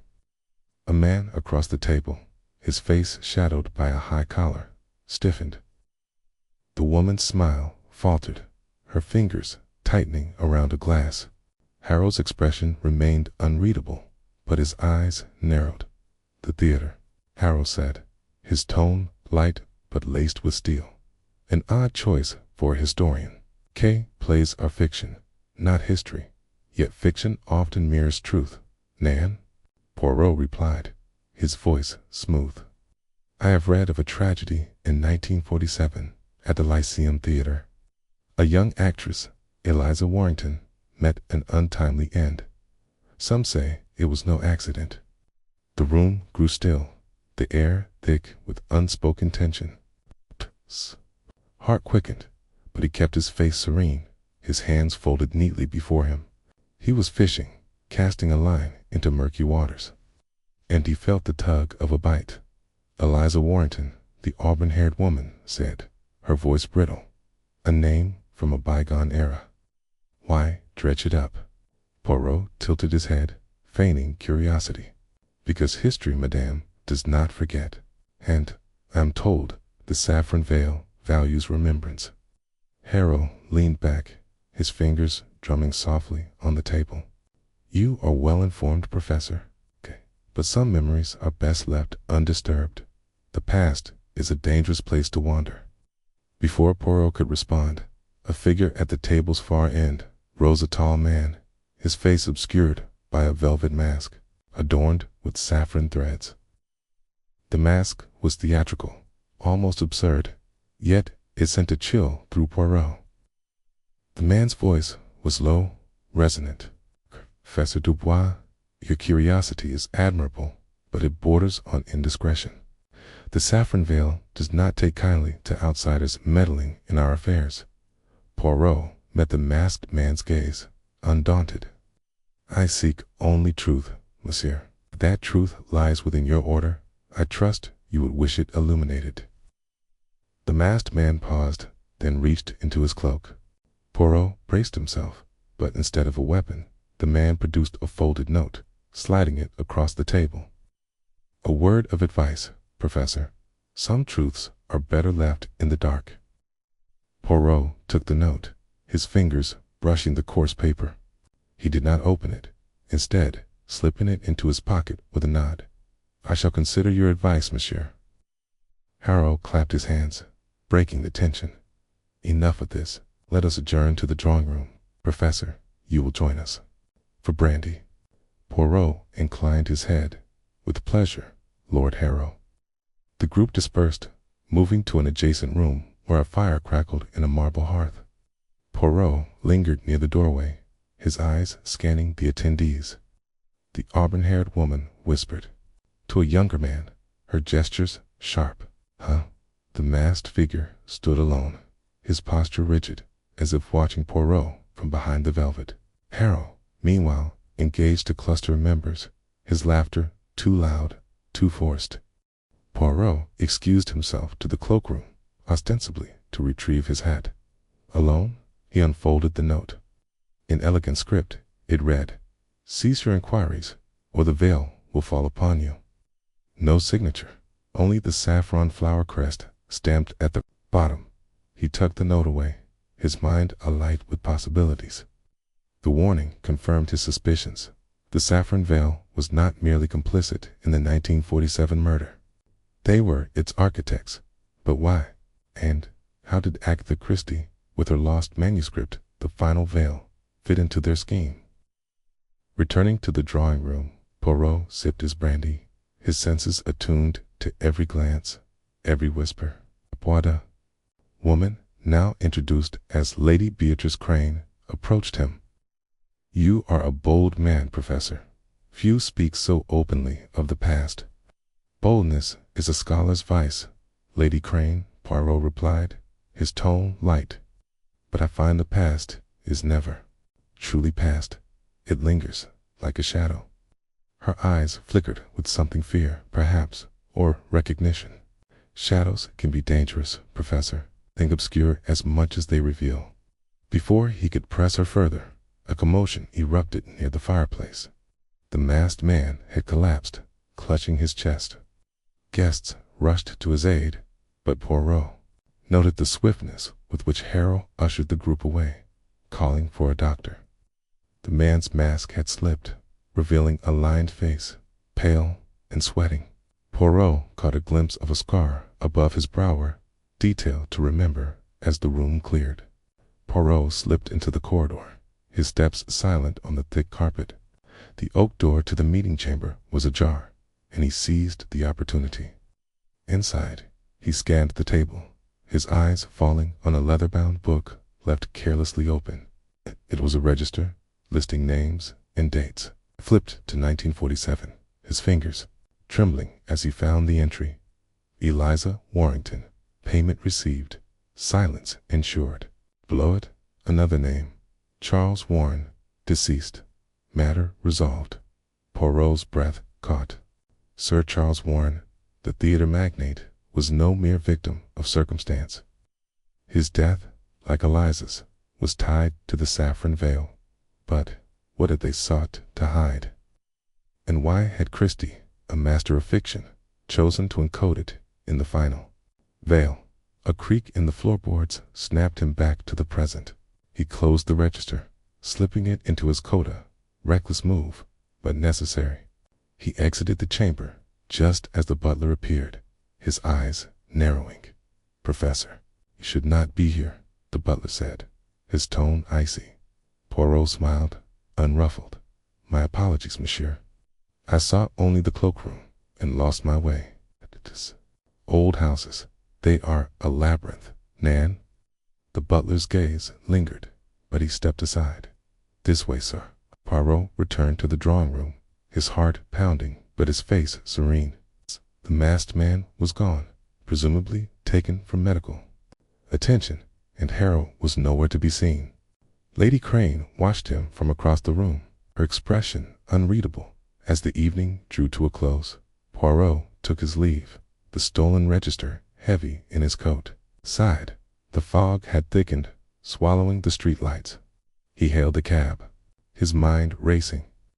The saffron veil was a hydra, its heads hidden in plain sight among London's elite. Lord Harrow's was at its heart, but others, Lady Crane, perhaps, or the masked man played roles yet to be uncovered. Back at Whitehaven Mansions, Poirot lit a fire and spread the register on his desk. Its pages were a map of corruption, each entry a thread in a tapestry of deceit. He traced the names, cross-referencing them with the ledger from the theater. Patterns emerged: payments to police, journalists, even a judge, all dated around 1947. The saffron veil had bought silence on a grand scale, but one name stood out: Edward Vance, initiate. 1947. Vance. The name sparked a memory-arising politician. Now Sir Edward Vance, whose name had surfaced in Poirot's earlier inquiries. Was he the masked man, or another pawn in Harrow's game? Poirot leaned back, his fingers steepled. The note's warning echoed in his mind: cease your inquiries, or the veil will fall upon you. But Hercule Poirot was not a man to be cowed by threats. The saffron veil had guarded its secret for decades, but he would tear it down, thread by thread. He opened the final veil, Christie's manuscript, and read late into the night. Its pages wove a tale of betrayal, a fictional murder mirroring the real one at the Lyceum. Christie had known, perhaps witnessed the truth. Her story was a cipher, a challenge to those who dared to see beyond the fiction. As dawn broke, Poirot made a decision. Lord Harrow was the key. His estate, his secrets, his lies, they would unravel the saffron veil. Poirot would confront him, Tana, as Professor Dubois, but as himself, armed with the register and the manuscript. The game was afoot, and the little Belgian detective would not rest until the truth stood revealed. He closed the register, his resolve ironclad.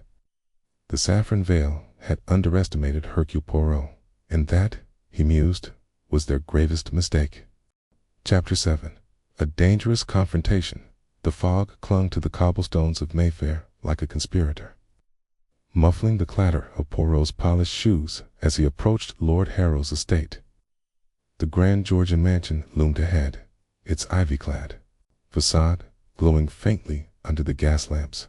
Poirot's gloved hand tightened around the stolen key from the theater, its crest a rampant lion entwined with a saffron flower burning in his mind.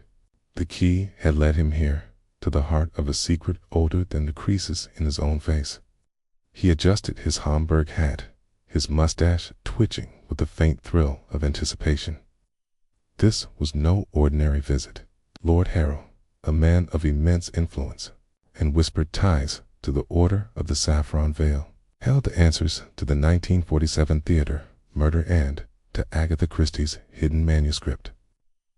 The final veil. The night was sharp, the air heavy with the promise of rain. Poirot paused at the retiring gate, his gray eyes scanning the estate's windows. A single light flickered on the second floor, a beacon in the gloom. He had no appointment, no invitation, but Poirot had never relied on such formalities. His little gray cells, as he liked to call them, were alight with connections: the blood-stained knife, the ledger of payoffs, the cryptic note from Christie herself urging silence about that night. Lord Harrow was no mere bystander. He was a pillar of the conspiracy. Gay, and Poirot intended to shake that pillar until it cracked.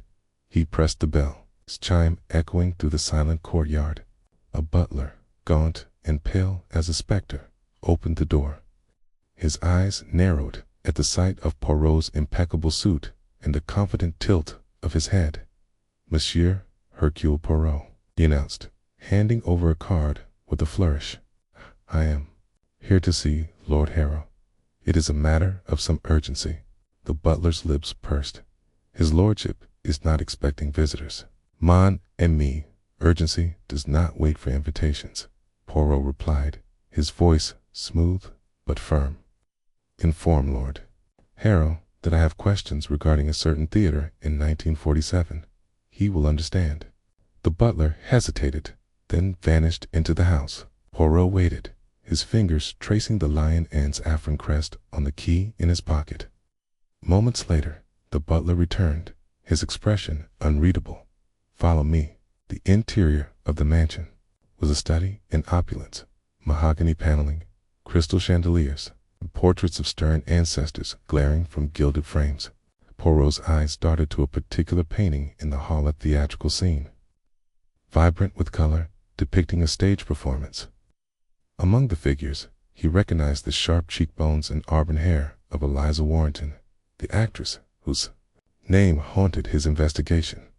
She stood center stage, her eyes wide with an emotion that seemed less theatrical than terrified. Poirot's heart quickened. This was no coincidence. Lord Harrow awaited in a study lined with leather-bound books, in a roaring fire. He was a tall man, nearing 70, with silver hair swept back and eyes that gleamed with the cold calculation of a chess master. His tailored suit spoke of wealth, but his posture rigid, almost offensive, betrayed unease. "Monsieur Poirot," Harrow said, rising from a wing-back chair. His voice was smooth, cultured, but laced with caution. "Your reputation precedes you. To what do I owe this unexpected visit?" Poirot smiled, a small, deliberate gesture. "Mercy, Lord Harrow. I am here because of a matter most delicate. A manuscript, the final veil, penned by Madame Agatha Christie. It speaks of a murder in a London theater, 1947. A murder, I believe, you know more about than most." Harrow's face remained impassive, but his fingers tightened around the armrest. "A manuscript. I'm afraid I know nothing of such things. Christie was a prolific writer, but I'm no literary scholar." Nan, Poirot said, wagging a finger. "It's not literature that interests me, but truth. The manuscript names a victim, a whistleblower, silenced in that theater, and it points to a society, the Order of the Saffron Veil, a society, Monseigneur, with which you are intimately acquainted." Harrow's eyes flickered to the painting above the fireplace, the same theatrical scene Poirot had noted in the hall. "You tread dangerous ground, Poirot. These are wild accusations, rooted in fantasy." "Then allow me to ground them in reality," Poirot said, stepping closer. He produced the key, holding it up so the firelight caught the saffron flower. "This was found in the theater's basement, in a room with a blood-stained knife. Knife that was no prop. The crest is yours, is it not?" Poirot's composure faltered, a crack in the facade. "That key could belong to anyone. You have no proof." "Proof, mon ami, is what I seek," Poirot said. "And I believe it lies within this house, perhaps in a safe." His eyes drifted to a heavy oak cabinet in the corner, its brass lock glinting faintly. He had no evidence of a safe, but the suggestion was a dart aimed to provoke. Harrow stood abruptly. "You overstep, Poirot. This conversation is over." But Poirot was not so easily dismissed. "Warrant, but I think not. Eliza Warrington, the actress in your painting, she was there that night. She saw something then, something that led to her silence, and perhaps to the death of Sir Charles Warren, your associate." Harrow's face darkened. "Leave Eliza out of this. She was a troubled girl, nothing more." "Troubled, perhaps, because she witnessed a murder," Poirot pressed. "A murder concealed by powerful men like you." The room grew taut, the crackle of the fire the only sound. Harrow's hand twitched toward a desk drawer, but he stopped himself. "You're chasing ghosts, Poirot? I suggest you leave, before you regret it." Poirot inclined his head, as if conceding. "Very well, but know this. Hercule Poirot does not abandon the truth." He turned to leave, his eyes catching a glint of metal behind the cabinetta hidden safe, just as he'd suspected. He memorized its position, filing it away with the precision of a WATCHMAKER. As he stepped into the hall, a shadow moved at the edge of his vision. A figure, cloaked in black, slipped through a side door. Poirot's pulse quickened. Sping. Watched. He descended the grand staircase, his cane tapping rhythmically, but his senses were alert. The butler escorted him to the gate, but as Poirot stepped into the fog, a low growl stopped him cold. A dog no. 2 dogs emerged from the mist, their eyes glowing like embers. Dobermans, lean and menacing, their teeth bared. Poirot froze, his hand tightening on his cane. He was no stranger to danger, but these beasts were no mere pets.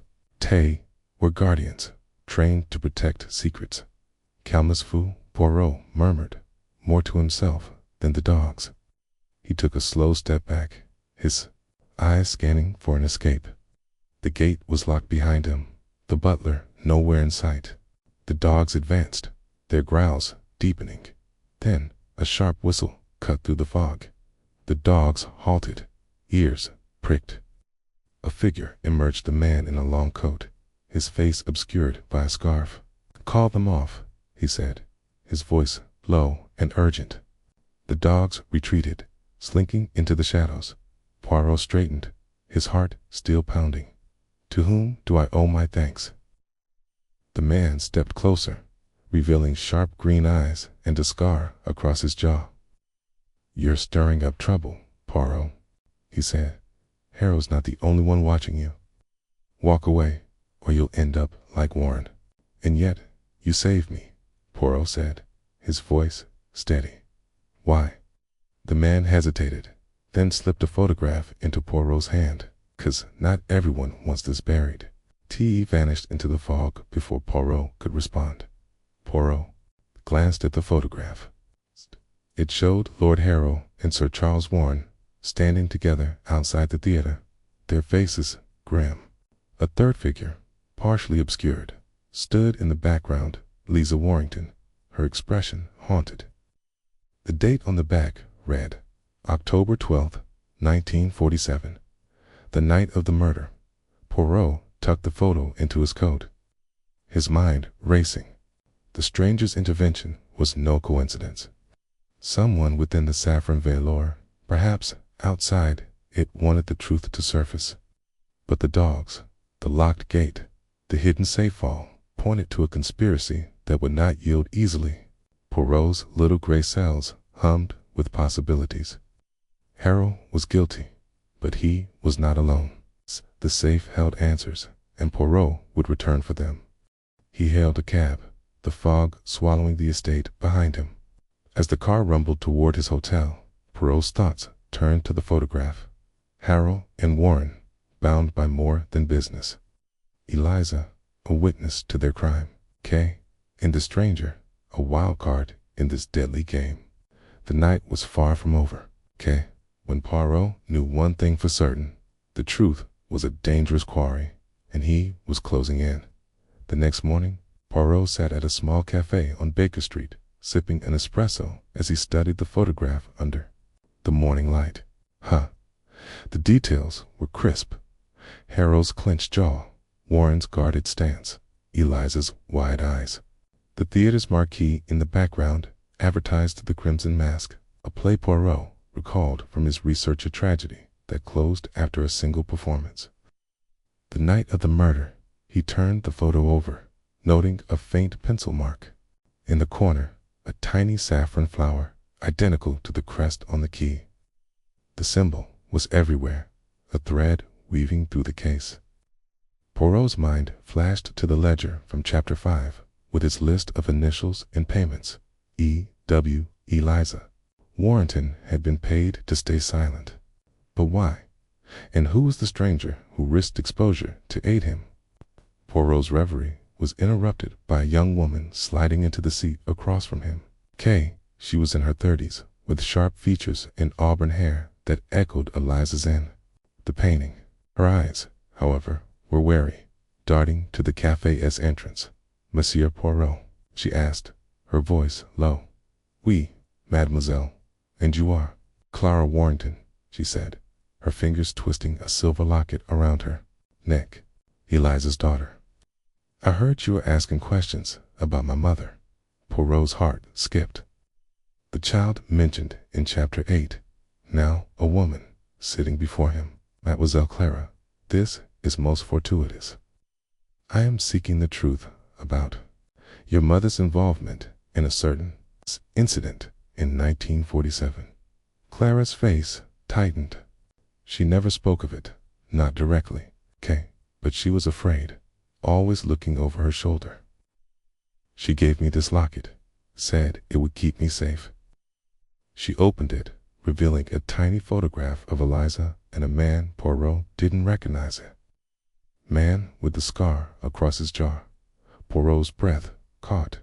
The stranger from last night. This man, who was he? I don't know, Clara admitted. Mother said he was a friend, someone who tried to help her, but she warned me never to trust the saffron veil. Poirot leaned forward, his voice gentle but firm. Clara, your mother witnessed something terrible, a murder concealed by powerful men. I believe she left clues, perhaps in this locket, to expose them. Will you help me? Clara hesitated, her fingers brushing the locket.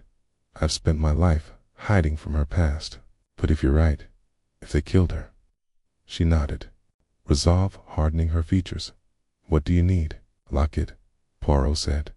There may be a message hidden within, and I must return to Harrow's estate. There is a safe, and I believe it holds the final piece of this puzzle. Clara handed over the locket, her hand trembling. Be careful, Monsieur Poirot, my mother said the veil never forgets. Poirot smiled, though his eyes were grave. Nor does Hercule Poirot. That evening, Poirot stood once more before Harrow's estate, this time under the cover of dusk. The fog had lifted, replaced by a biting wind that carried the scent of rain. He had no key this time, but he had something better, a plan. The safe in Harrow's study was his target, and Clara's locket was his guide. He had spent the afternoon examining it, discovering a tiny compartment beneath the photograph. Inside was a folded slip of paper bearing a single line in Eliza's handwriting. The truth lies behind the lion's gaze. The lion, Poirot realized, referred to the crest on the key end, likely the safe itself. He had enlisted the help of an old friend, a retired locksmith named Reggie, who now waited in a nearby alley with a set of tools. Poirot's plan was simple, but perilous. Enter the estate, open the safe, and retrieve the documents before Harrow or his allies could intervene. He approached a side entrance, a servant's door left unlocked by Reggie's earlier reconnaissance. The house was quiet, the staff dismissed for the evening. Poirot moved silently through the darkened halls, his cane muffled by the thick carpets. The study was as he remembered it, the painting of Eliza looming above the fireplace. He crossed to the oak cabinet, his fingers probing for the hidden safe dot. Was there, concealed behind a false panel. The lion and saffron crest adorned the lock, just as he'd hoped. Poirot signaled to Reggie, who emerged from the shadows with a leather satchel. The locksmith's hands moved with practiced precision, his tools clicking softly as he worked the lock. Patience, Monsieur Reggie Poirot whispered. The truth awaits. The safe clicked open, revealing a trove of documents, letters, photographs, and a single page torn from the final veil. Poirot's eyes scanned the page, his pulse racing. It described the murder in vivid detail. A man stabbed backstage, his body hidden in a prop trunk, the crime disguised as an accident. Hart's name was scrawled in the margin. James Hartley, the whistleblower Poirot had suspected, killed, for exposing the saffron veil's corruption. Before he could read further, a floorboard creaked behind him. Poirot spun, his cane raised, but it was too late. A figure in black lunged, a blade glinting in the firelight. Poirot dodged, the knife grazing his sleeve. Reggie shouted, tackling the assailant. But a second figure emerged, striking Reggie with a heavy candlestick. The locksmith crumpled, unconscious. Poirot faced his attacker, a masked man whose eyes burned with malice. "You should have listened, Poirot," he hissed. "The veil protects its own." "Tina," Poirot said, his voice steady despite the danger. "The veil hides cowards, and Hercule Poirot does not fear cowards." The man lunged again, but Poirot was ready. He swung his cane, catching the attacker's wrist. The knife clattered to the floor, and Poirot seized the moment, grabbing the documents and the torn manuscript page. He fled the study, the second assailant in pursuit. The halls were a maze, but Poirot's memory was flawless. He reached the servants' door, bursting into the night air. The dogs were waiting. Their growls filled the courtyard as Poirot sprinted toward the gate, the documents clutched to his chest. A whistle pierced the air, the same whistle from the previous night. The dogs froze, and the scarred stranger appeared, his coat billowing in the wind. "Run, Poirot," he shouted, holding the dogs at bay. Poirot didn't hesitate. He reached the gate, scrambling over it as shouts echoed from the house. The stranger vanished once more, leaving Poirot alone in the alley, his breath ragged, but his mind alight. He had the documents, the photograph, sent a piece of the final veil. The truth was within his grasp, but the danger was far from over.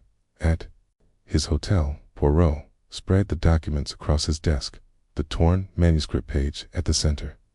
The letters confirmed what he had suspected. Harrow and Warren had orchestrated Hartley's murder. With the saffron veil's blessing, Eliza had been a witness coerced into silence with threats and bribes. But one letter stood out, a note from Agatha Christie to Harrow, dated 1948. It read, "You cannot bury the truth forever. The veil will lift, and the world will know." Poirot leaned back, his fingers steepled. Christie had known the truth and woven it into her fiction, a silent rebellion against the society's power. The stranger, the scarred man, was likely an ally, perhaps another witness or a defector from the veil. And Clara's locket held the final clue, a link to the child who might yet bring the conspiracy down. The telephone rang, shattering the silence. Poirot answered, his voice calm. "Oui, this is Poirot, monsieur." Clara's voice trembled. "They came to my flat. Men in masks. They took the locket." Poirot's heart sank. "Calmez-vous, Clara. Are you safe?" "For now," she said. "But they know you're close. Be careful, Monsieur Poirot. They'll kill to keep this buried. Merci, Clara. Stay hidden. I will end this." He hung up, his resolve hardening. The saffron veil was closing in, but Poirot was no stranger to danger. He gathered the documents, tucking the photograph into his pocket. The scarred stranger, the stolen locket, the hidden safe fall were pieces of a puzzle that was nearly complete. He would confront Harrow again, but not alone. Captain Hastings, his loyal friend, was due to arrive tomorrow. Together, they would unravel the final threads of this deadly conspiracy. As Poirot extinguished the lamp, a shadow moved outside his window. He smiled grimly. The saffron veil was watching, but so was Hercule Poirot, and he was ready. Chapter 8. Eliza's Ghost. The London fog clung to the cobblestones like a jealous lover, its damp fingers curling around Hercule Poirot's polished shoes as he navigated the narrow street. The address in his pocket, scribbled from the theaters, archives, led him to a dilapidated boarding house in Whitechapel, a far cry from the glittering West End stages where Eliza Warrington once shone. The building loomed ahead, its sagging roof and peeling paint a testament to years of neglect, as if the city itself had conspired to forget the secrets it held. Poirot adjusted his overcoat, his mustache twitching with anticipation, and stepped toward the door, the weight of the final veil's revelations heavy in his mind. Eliza Warrington. The actress, whose name threaded through the manuscript like a haunting refrain, had been no mere victim of circumstance. Her cryptic note in the theater guestbook, the blood-stained knife, the whispers of a staged accident hall, pointed to a woman caught in a web of deception, her life snuffed out to protect a darker truth. Poirot's discovery of her last known address had been a stroke of luck, a faint trail in a case growing colder by the hour. The diary mentioned in the ledger, hidden somewhere in this crumbling relic of a house, promised answers if it still existed. The door creaked open under his gloved hand, revealing a dim hallway thick with the scent of mildew and stale tobacco. A single gas lamp flickered, casting jagged shadows on the cracked plaster walls. Poirot's sharp eyes scanned the space. A warped staircase spiraled upward, a faded rug lay askew, and a faint hum of voices drifted from a room at the far end. He stepped forward, his cane tapping lightly, and knocked on the doorframe of what appeared to be the landlady's parlor. A woman emerged, her face as weathered as the house itself. Her gray hair was pinned haphazardly, and her apron bore stains of indeterminate origin. She squinted at Poirot, her eyes narrowing as if sizing up an intruder. "What's your business here?" she rasped, her voice carrying the gravel of too many cigarettes. "Mademoiselle," Poirot began, his tone smooth as velvet, "I am Hercule Poirot, a private investigator. I seek information about a former tenant, a Mademoiselle Eliza Warrington, who resided here in 1947. It is a matter of some importance." The landlady's expression shifted, a flicker of recognition passing through her eyes before she masked it with a scowl. "Eliza? Haven't heard that name in years. She's long gone, Mr. Dead, most like. Why are you poking around in old ghosts?" Poirot tilted his head, his smile disarming yet piercing. "The ghosts, madame, they sometimes whisper truths the living prefer to forget." "I understand. Eliza Warrington was a woman of some mystery. Perhaps you recall her time here. A small detail, even, could be of great assistance." She hesitated, her fingers twisting the edge of her apron. "I don't like trouble," she muttered, glancing over her shoulder as if expecting someone to emerge from the shadows. "But come in, if you must. Name's Mrs. Cutler. Don't expect much." Poirot followed her into a cramped parlor, where a sagging sofa and a chipped tea table competed for space with stacks of yellowed newspapers. A fire sputtered in the grate, doing little to dispel the chill. Mrs. Cutler sank into a chair, gesturing for Poirot to sit. He declined, preferring to stand, his posture impeccable as he surveyed the room for clues. "Eliza was a tenant here, yes?" he prompted, his voice gentle but insistent. Mrs. Cutler nodded reluctantly. "Aye, she was. Rented a room upstairs, second floor, back in 47. Pretty thing she was, with eyes that could make a man forget his own name, but jumpy, always looking over her shoulder. Said she was an actress, but I never saw her perform. Kept to herself, mostly. Paid her rent on time, though, until she didn't. Poirot echoed, his brows arching. "She left suddenly, then vanished," more like Mrs. Cutler said, her voice dropping to a conspiratorial whisper. "One day she was here, the next, poof, left her things behind. Not that there was much. I kept her room locked, figuring she'd come back. She never did. Heard later she died, though no one ever told me how." Poirot's fingers brushed the brim of his hat, a subtle gesture to steady his racing thoughts. "Hand her belongings, madame. They remain in this house." Mrs. Cutler's eyes darted to the staircase. "Some of M. Never had the heart to clear it out.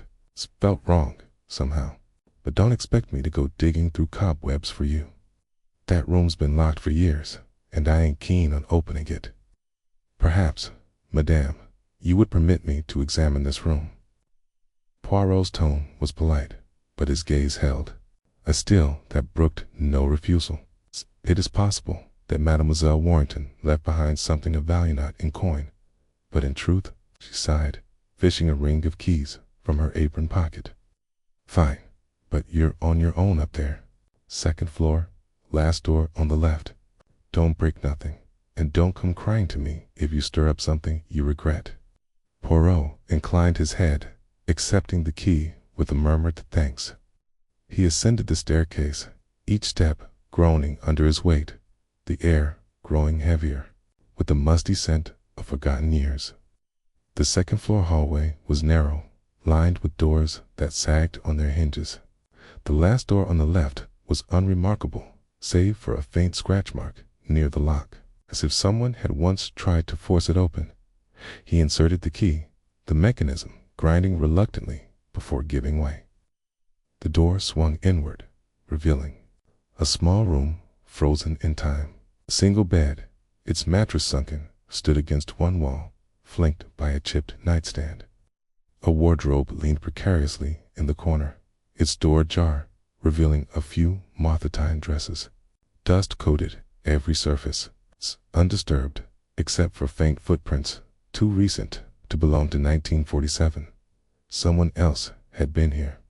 Poirot's eyes narrowed as he stepped inside, his cane tracing the floorboards for hidden compartments.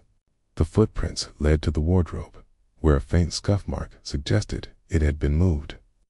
He knelt, his knees protesting, and examined the floor beneath. A loose board caught his attention, its edges slightly raised. With a gentle tug, he pried it free, revealing a small cavity. Inside lay a leather-bound diary, its cover cracked but intact, embossed with the initials E.W.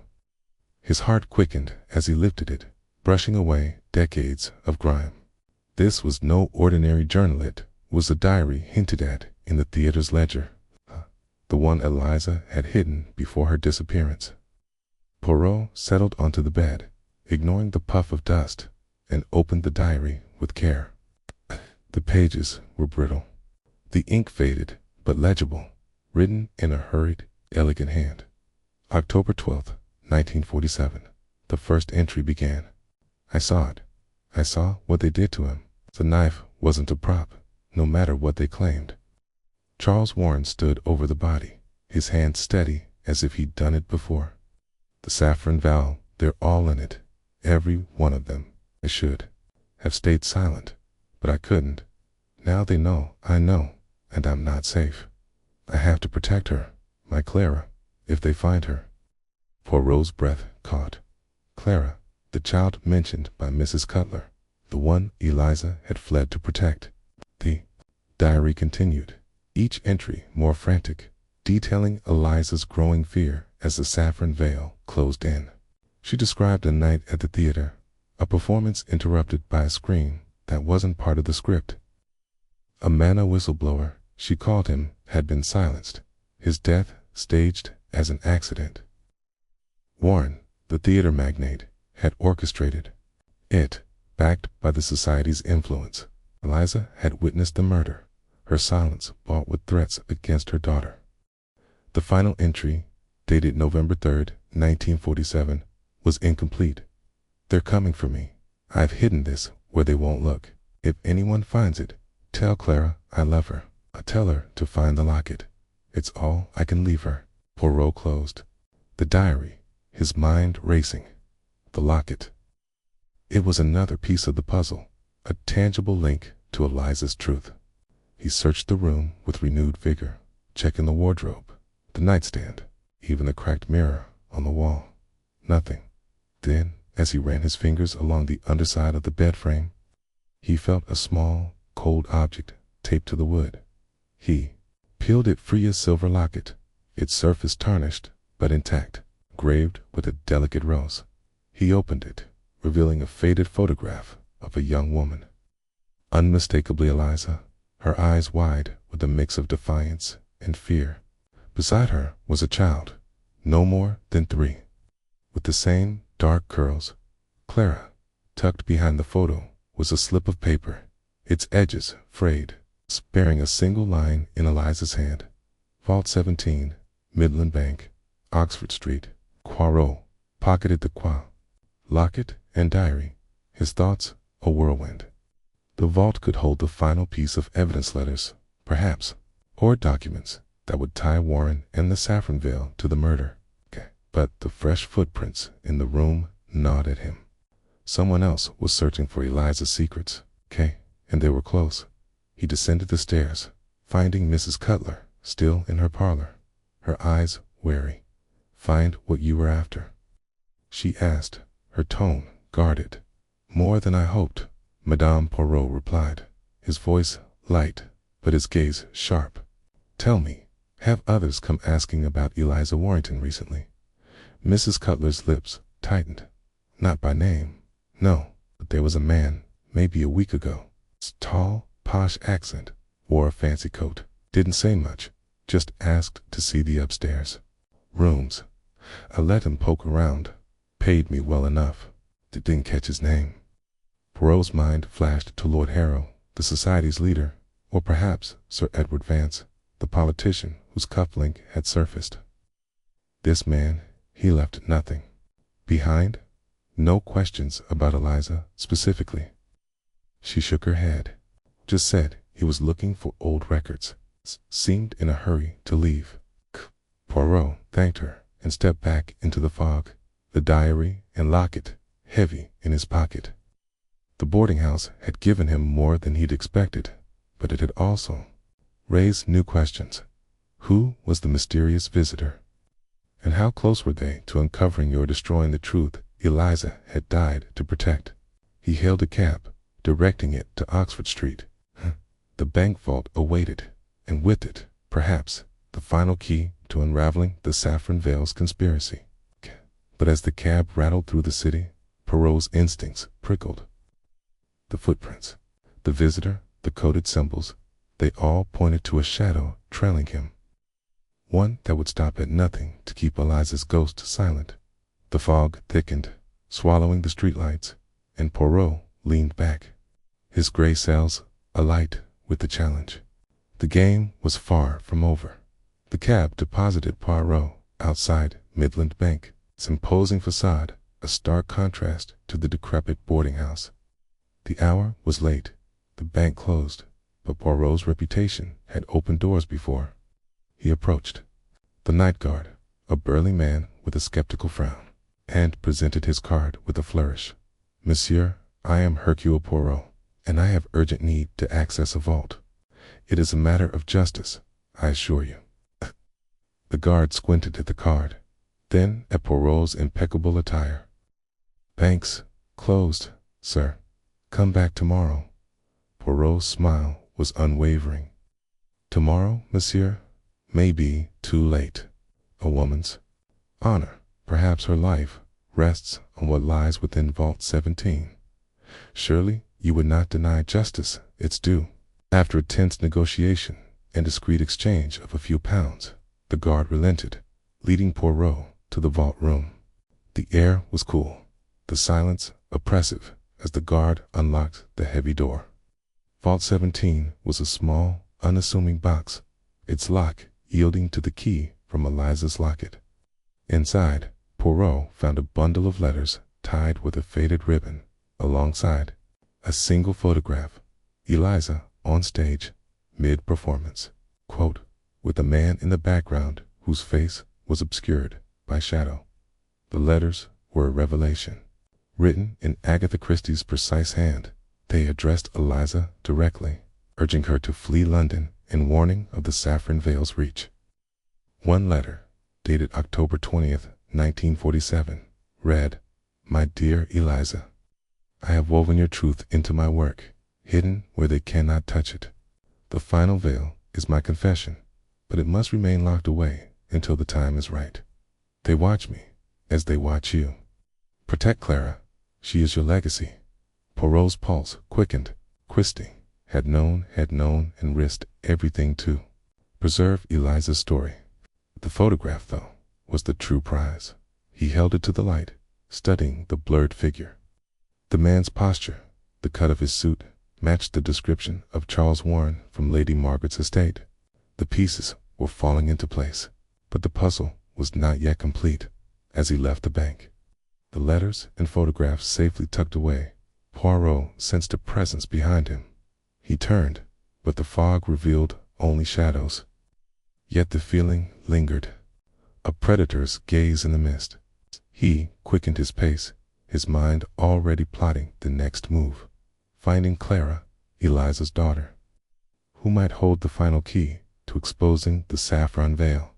The night closed in, and Poirot, ever the hunter of truth, pressed on, undeterred by the ghosts that whispered in the dark. Chapter 9. The Child's Secret. The rain lashed against the train windows as Hercule Poirot journeyed toward Oxford. The rhythmic clatter of the rails, a counterpoint to the storm brewing in his mind. The leather satchel at his side held the final veil, Agatha Christie's hidden manuscript. Its pages a map to a 1947 murder at the Lyceum. Star Theatre, crime cloaked in the guise of a stage accident. Poirot's investigation had led him through a labyrinth of clues, a blood-stained prop knife, a blackmail ledger, and whispers of a secret society, the Order of the Saffron Veil, that silenced those who knew too much. Now, his pursuit had brought him to Clara Warrington, the daughter of Eliza Warrington, the actress who witnessed the murder and paid a heavy price for her knowledge. Poirot adjusted his overcoat, the damp chill seeping through despite the train's warmth. His mustache, impeccably waxed, twitched as he recalled the diary found in Eliza's old boarding house. Its faded entries detailing her fear and flight after the theater incident. Eliza had mentioned a child, a daughter she protected at great cost, and Poirot's inquiries had traced Clara to Oxford, where she worked as a librarian. The locket Eliza left behind, described in the diary, was his next leader trinket said to hold a photograph and, perhaps, clue to the killer's identity. The train slowed as Oxford's spires emerged through the mist, their ancient silhouettes softened by rain. Poirot disembarked, his cane tapping a steady rhythm on the platform. Kuala, the city was alive with students and scholars, their umbrellas bobbing like black mushrooms in the downpour. He hailed a taxi and directed it to the Bodleian Library, where Clara Warrington was employed. The manuscript, tucked securely in his satchel, felt heavier with each step, its secrets pressing against his thoughts like the storm against the city. The library's grand facade loomed ahead, its stone arches glistening wet. Inside, the air was thick with the scent of old books and polished oak, a sanctuary of knowledge that seemed to hum with quiet purpose. Poirot approached the front desk, where a young clerk glanced up from a ledger. "Monsieur Poirot, I presume?" The clerk said, his voice low. "Miss Warrington is expecting you. She's in the rare book section, 3rd floor." Poirot nodded, noting the clerk's nervous glance toward the stairs. Had Clara been warned of his arrival, or was the clerk simply uneasy about a stranger's presence? He ascended the wide staircase, his eyes scanning the shadows for anything amiss. The rare book section was a labyrinth of shelves, each groaning under the weight of ancient tomes. At a small desk near a stained glass window sat Clara Warrington, a woman in her late 30s with auburn hair pinned loosely and eyes that held a quiet intensity. "Monsieur Poirot," she said, rising, her voice soft but steady. "I was told you wish to speak about my mother. I'm not sure what I can offer. Her life is a distant memory, and I was so young when she died." Poirot bowed slightly, his gaze gentle but piercing. "Mademoiselle Warrington, I am grateful for your time. I seek the truth about your mother, Eliza, and a night in 1947 at the Lyceum Star. A truth, I believe, that she entrusted to you, perhaps in ways you do not yet fully understand." Clara's fingers tightened around a silver locket at her throat, its surface etched with delicate vines. "My mother. She was an actress, but she left that life before I was old enough to remember. She never spoke of the theater, only mornings, to stay quiet, to avoid questions." "What is this about?" Poirot gestured to a chair, and they sat, the rain drumming a soft rhythm against the window. "I found a manuscript," he said, choosing his words with care, "written by Madame Agatha Christie, titled The Final Veil. It speaks of a murder your mother witnessed, a crime hidden by powerful forces. I believe she left you something, a clue, perhaps, in that locket you wear." Clara's hand dropped from the locket, her face paling. "This is just a keepsake. She gave it to me before she died. Said it was her heart. I've never opened it sealed shut." "May I see it?" Poirot asked, his voice gentle but insistent. She hesitated, then unclasped the locket and handed it to him. It was heavier than it looked. It's silver, tarnished but sturdy. Poirot turned it over, noting a faint seam along the edge, barely visible. "A clever design," he murmured. "Not sealed, mademoiselle, but locked. A secret within a secret." Using a small tool from his pocket, he pressed the seam and the locket sprang open with a soft click. Inside was a tiny photograph of a young Eliza, her face radiant but shadowed with fear. Beside her stood a man, his features partially obscured by a stage curtain, but his posture arrogant, commanding suggested power. Tucked behind the photograph was a folded slip of paper, its edges yellowed. Poirot unfolded it carefully, revealing a sequence of numbers and letters: 47-12-Ls-BV. Clara leaned forward, her breath catching. "What does it mean?" Poirot's eyes gleamed. "A code, mademoiselle. Perhaps a reference to 1947, the Lyceum star, and something more. A bank vault, I suspect. Have you ever heard your mother mention a safe or a deposit box?" Clara shook her head, but her eyes flickered with memory. "She used to say, 'Keep my heart safe, Clara, where no one can touch it.' I thought she meant the locket itself, but there was a time, I was maybe 10, and she took me to a bank in London. She spoke to a clerk about a box, but I wasn't allowed inside. She seemed so afraid." Poirot nodded, his mind racing. "Which bank, mademoiselle? This could be the key to unlocking her secret." Clara frowned, her fingers tracing the locket. "It was near Threadneedle Street, Barclays, I think. She never explained why we went, only that it was important." Poirot's mustache twitched. Barclays Bank, a stone's throw from the Lyceum star, was a plausible hiding place for evidence Eliza feared to keep at home. The code 4712-LSBV likely pointed to a specific vault or box number. The final veil mentioned a ledger and a ticket stub, but this locket suggested Eliza had preserved something tangible, something the Order of the Saffron Veil would kill to protect. "I must ask you to trust me," Mademoiselle Poirot said, returning the locket. "This code may lead to evidence your mother had evidence of a crime that cost her peace and, perhaps, her life. Will you come with me to London to open this vault?" Clara's eyes searched his, a mix of fear and resolve. "Kate, if it means understanding what happened to her, yes. But I've always felt someone watching, even now." Like her fears followed me. Poirot's gaze sharpened. "You are not alone in that feeling, mademoiselle. The Order of the Saffron Veil, they do not forget, but neither does Hercule Poirot." They left the library, the rain now a steady drizzle. As they hailed a taxi to the station, Poirot's mind churned, piecing together the fragments: Eliza's diary, the manuscript, the locket's code. Order, with its tendrils in London's elite, had silenced Eliza, but her daughter held the final piece of the puzzle.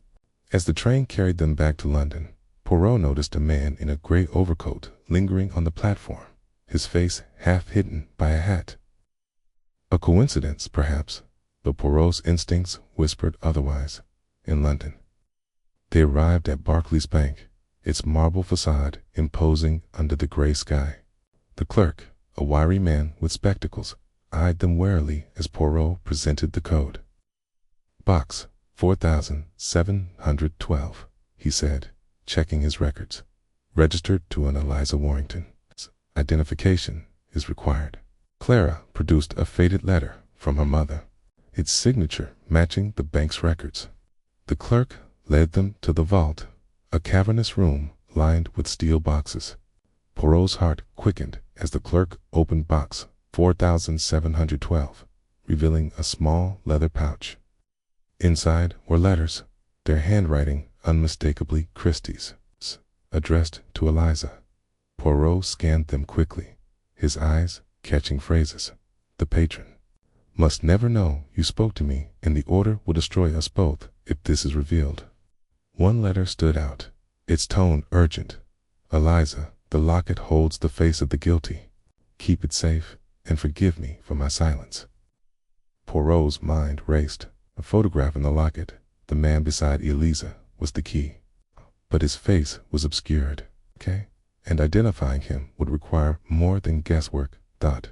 As they left the bank, Clara clutched the pouch, her face pale. She knew, she whispered. Agatha Christie knew who killed that man, and she helped my mother hide it. Why didn't she tell the world? Poirot's voice was grave. Sometimes, mademoiselle, the truth is a burden too heavy to bear alone. Madame Christie wove it into her story, hoping someone like me would find it. And so we shall. They stepped into the street, the city's pulse thrumming around them. Poirot's eyes caught a flicker of movement, a gray overcoat disappearing into an alley. The order was close, their shadow lengthening, but Poirot was undeterred. The letters, the locket, and Clara's courage were weapons in his arsenal, and he would wield them to tear down the veil of secrecy. Chapter 10. The Veil Tightens. The gaslights of London cast a flickering glow over the rain-slicked streets as Hercule Poirot and Clara Warrington emerged from the Barclays Bank. The leather pouch of Agatha Christie's letters clutched tightly in Clara's hands. The damp air carried the scent of wet cobblestones and distant coal fires. But Poirot's senses were attuned to something else, a prickle of unease, the weight of unseen eyes. The letters, penned by Christie to Clara's mother, Eliza Warrington, confirmed a chilling truth. The 1947 murder at the Lyceum Star Theater was no accident, but a deliberate act orchestrated by a powerful figure known as the Patron, protected by the shadowy order of the Saffron Veil. The locket Clara wore, its photograph of Eliza and an unidentified man, held the key to the killer's identity, but its image was frustratingly obscured.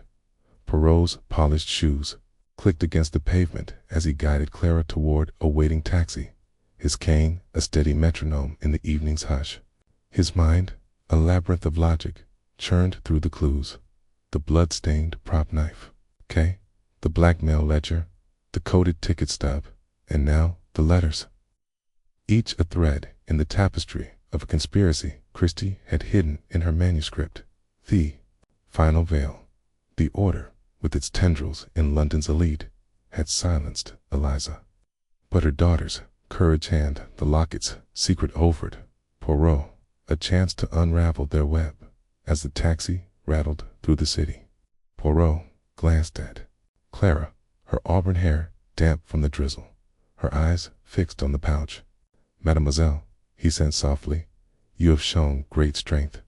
These letters, they are a beacon in the dark, but we must tread carefully. The order of the Saffron Veil, they do not take kindly to those who disturb their secrets. Clara's fingers tightened around the pouch. I keep thinking about what you said, that someone's been watching me. Ever since we left Oxford, I've felt it, like a shadow I can't shake. Poirot's mustache twitched, his gaze flicking to the taxi's rear window. Black sedan lingered a block behind, its headlights dim but persistent. Your instincts, mademoiselle, are not mistaken.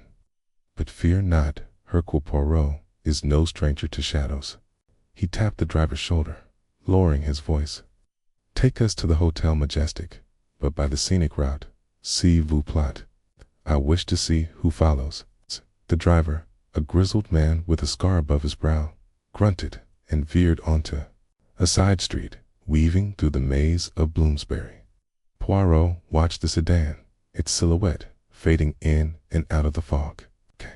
At the hotel, a grand edifice of marble and brass, he ushered Clara inside, his eyes scanning the lobby for anything amiss. The clerk, a young woman with a practiced smile, handed him the key to his usual suite, but Poirot requested a different room at the top floor, with a view of the street.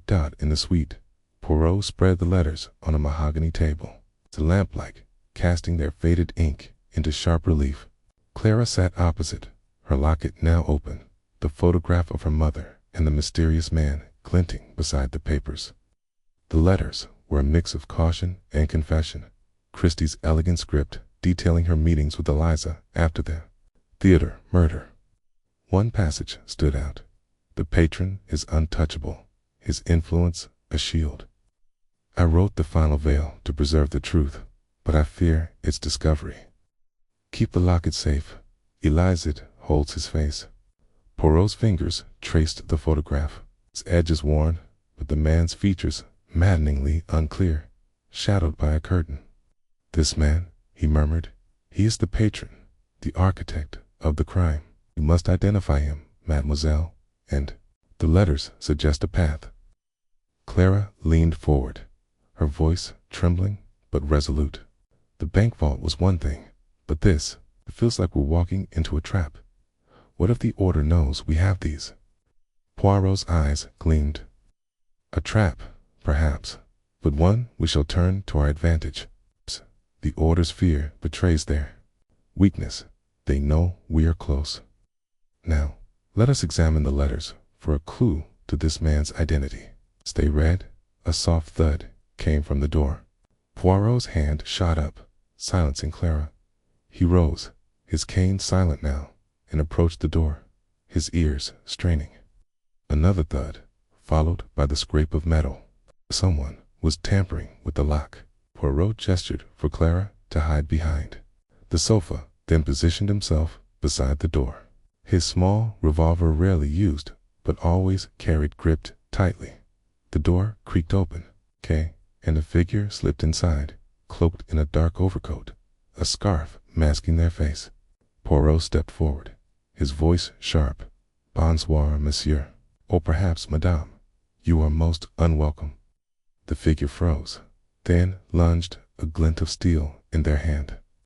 Poirot sidestepped, his cane striking the intruder's wrist, sending a knife clattering to the floor. Clara gasped, but Poirot was relentless, pinning the figure against the wall.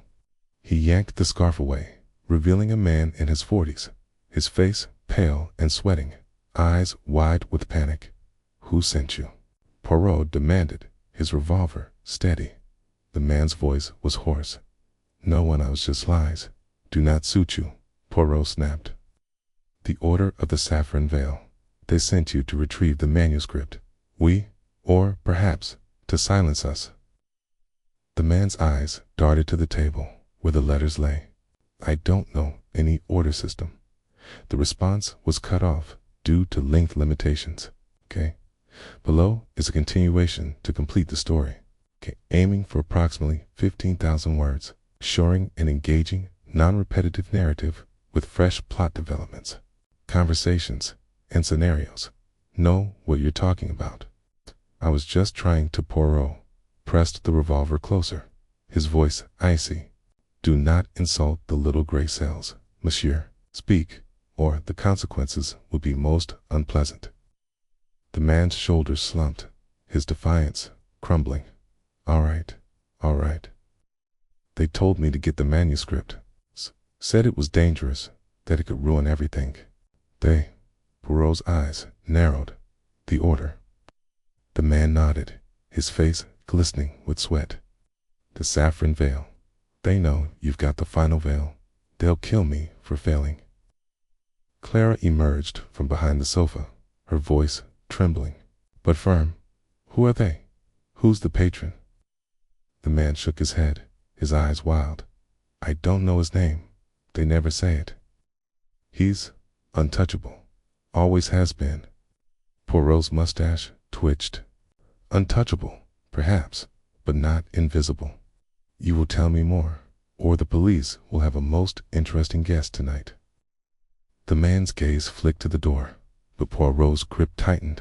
I was just a courier. They hired me to watch you, to report back. When they heard you went to the bank, they sent me here. It's all I know, I swear. Poirot studied him, then stepped back, lowering the revolver, but keeping it in hand. You will remain here, monsieur, until I decide what to do with you. Clara, please fetch the hotel security. As Clara hurried out, Poirot bound the man's wrists with a curtain cord, his mind racing. The order's reach was long, the desperation palpable. The letters, the locket, and the manuscript were pieces of a puzzle that threatened to topple a powerful figure. But who was the patron?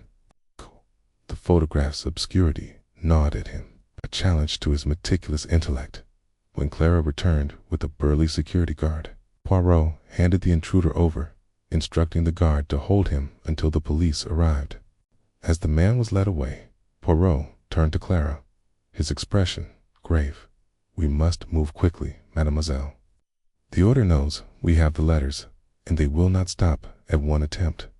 Clara clutched the pouch, her eyes resolute. We do now. We return to the manuscript, Poirot said, retrieving the final veil from his satchel. And we find the face in that photograph. They sat at the table, the letters and locket spread before them. Poirot re-examined the photograph, its magnifying glass revealing details he'd missed. A distinctive cufflink on the man's sleeve, shaped like a crescent moon. Its letters offered more clues. One, dated 1948. Read, the patron's cufflink. Gleams like a warning. I saw it that night, and I knew he was no mere spectator. Poirot's eyes lit up. This cufflink, mademoiselle, is the signature. We must find its owner. Clara frowned. How? It's just a shape in a blurry photo. Poirot smiled faintly. The little gray cells, they are not deterred by blurs. We shall consult an expertar jeweler perhaps, or an archivist of London's elite. Such a cufflink is not common. A sudden knock at the door interrupted them.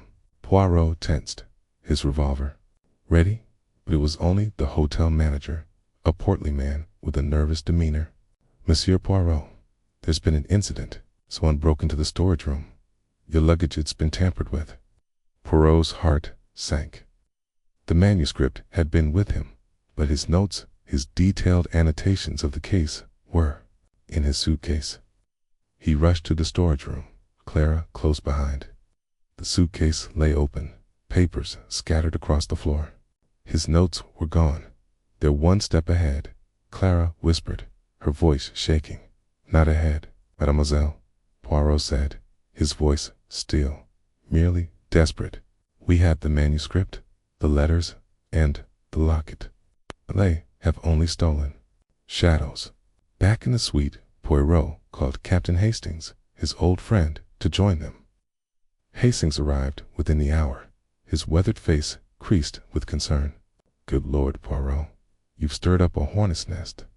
The police are questioning that intruder, but he's clammed up, says he'll only talk to you. Poirot nodded, his mind already planning. Then we shall pay him a visit. But first, we must secure our evidence. He entrusted the manuscript and letters to Hastings, instructing him to hide them in a safe at his club. The locket, however, remained with Clara. It's photographed, their only link to the patron. Poirot then led them to Scotland Yard, where the intruder awaited in a holding cell. The man, now disheveled and pale, sat hunched at a table. I told you, Poirot, I don't know much, he muttered. But I heard a name Vance, Sir Edward Vance. They said he's connected, high up. That's all I've got. Poirot's eyes gleamed. Sir Edward Vance, a prominent politician, was a rising star in 1947, now a powerful figure in Parliament.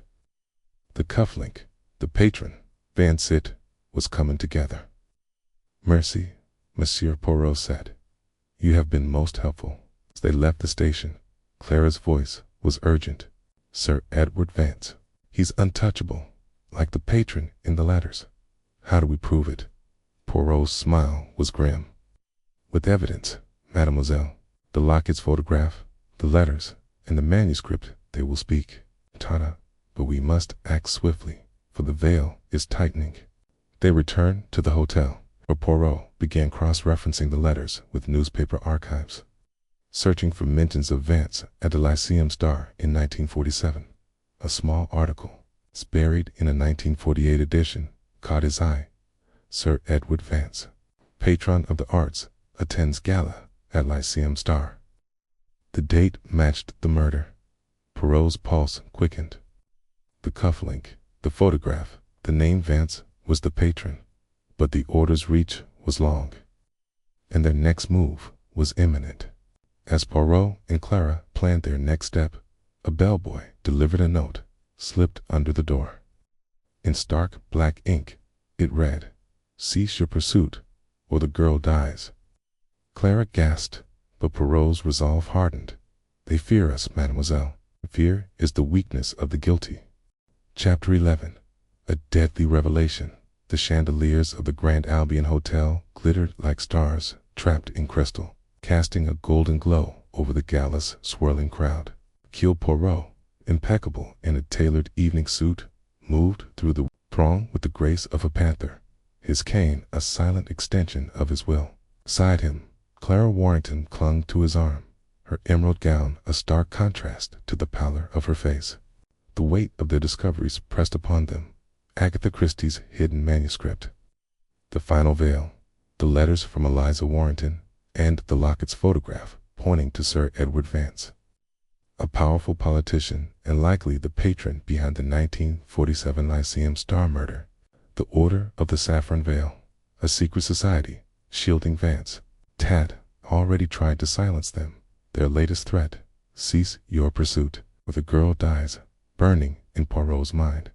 The gala, a glittering affair hosted by London's elite to celebrate the arts. It's the perfect stage to confront Vance. Poirot had learned from the intruder's confession at Scotland Yard that Vance would attend. His presence, a magnet for the city's power brokers. The air was thick with perfume and cigar smoke, the chatter of lords and ladies mingling with the clink of champagne flutes.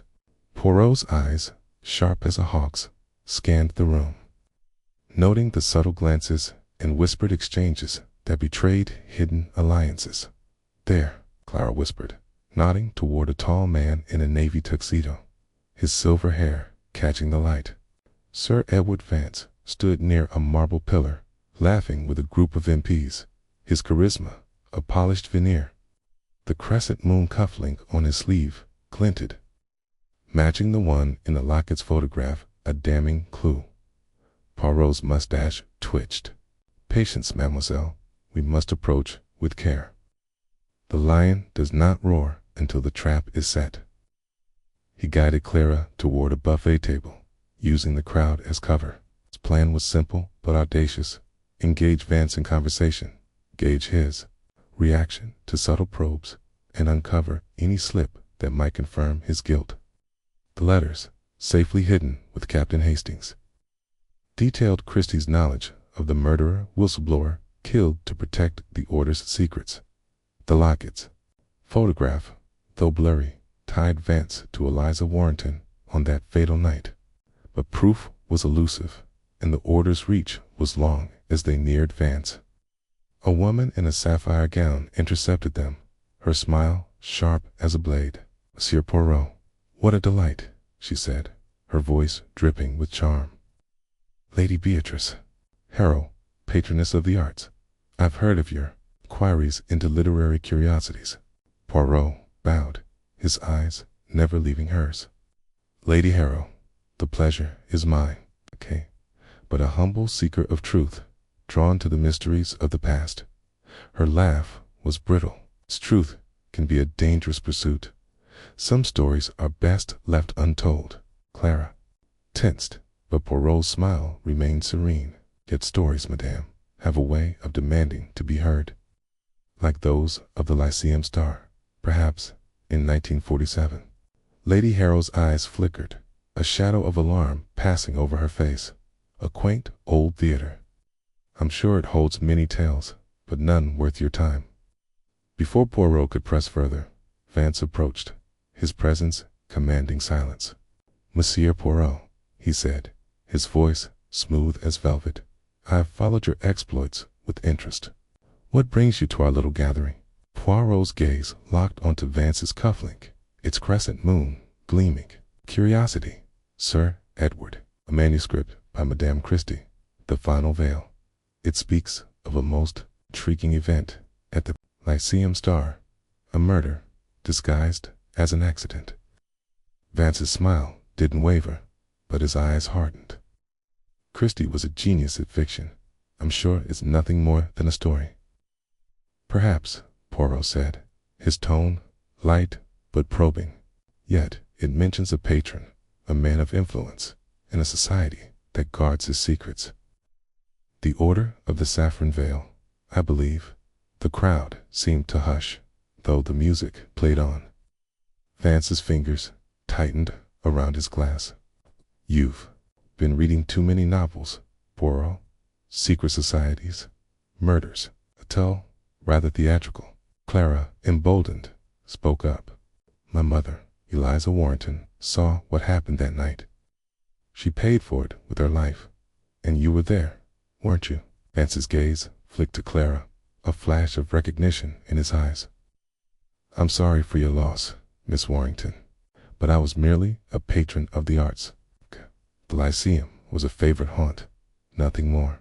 Poirot noted the slight tremor in Vance's hand, the way his smile strained at the edges. The man was practiced, but not impervious. Before he could press further, a commotion erupted near the ballroom's entrance. An elderly man, stooped, but spry, pushed through the crowd, his face weathered but alight with urgency. Monsieur Poirot, he called, his voice cutting through the din. A word, if you please. Poirot recognized him, Mr. Reginald Finch, retired journalist who had covered the Lyceum Star in the 1940s. Finch had been at the theater the night of the murder. His article about the accident, suppressed by unknown forces. Poirot had tracked him down days earlier, but Finch had been reluctant to speak. Now, his presence at the gala was no coincidence. Mr. Finch, Poirot said, guiding him to a quiet alcove, Clara close behind. You have chosen a most opportune moment to appear. Finch's hands shook as he pulled a crumpled paper from his coat. I overheard you mention the Lyceum Star. I couldn't stay silent any longer. This, he thrust the paper at Poirot, is the article they killed. I wrote it in 47, about the murder. They threatened my family, forced me to retract it. Poirot unfolded the paper. Its ink faded, but legible. The headline read, Tragedy or Treachery? Lyceum Star Death Raises Questions. Article detailed the death of a whistleblower, Thomas Carver, stabbed during a performance. His death ruled an accident due to a prop knife. Finch's investigation had pointed to a cover-up, with witnesses silenced and evidence destroyed. A name stood out, Sir Edward Vance, a frequent guest at the theater, rumored to have ties to a secretive group. This is most illuminating, Poirot said, his voice low. Why bring it now? Finch glanced nervously at the crowd. I saw you with Vance. He's dangerous, Poirot. He ordered there, still active. I found something else, something I didn't dare publish. He handed Poirot a small metal disc, engraved with the same crescent moon symbol as Vance's cufflink. Found it in the theater's basement, years ago. There's the Saffron Veil. They're watching you. Clara's breath caught. They've been watching me too. Ever since Oxford. Poirot pocketed the disc, his mind racing. The article, the disc, the cufflink, they were pieces of a puzzle falling into place. But before he could question Finch further, a sharp crack echoed through the ballroom. A chandelier swayed, its crystals tinkling ominously. The crowd gasped, and Poirot's eyes darted upward, spotting a severed cable. Someone had tampered with it. "Clara, down!" he shouted, pulling her to the floor as the chandelier crashed, sending glass shards flying. Screams filled the air, and in the chaos, Poirot saw Vance slip through a side door, his face unreadable. Finch, shaken but unharmed, whispered, "They'll do anything to stop you." Poirot helped Clara to her feet, his resolve unshaken. "Then we shall be faster. Mademoiselle, Mr. Finch, you will come with us. Your testimony is vital." They hurried to a private room, where Poirot examined the disc under a lamp. Its edges were etched with tiny numbers 4712 LSB, V matching the code from Clara's locket. "This is no coincidence," he said. "The order marks their own, and this disc ties Vance to the crime." As they planned their next move, a hotel staff member knocked, delivering a message.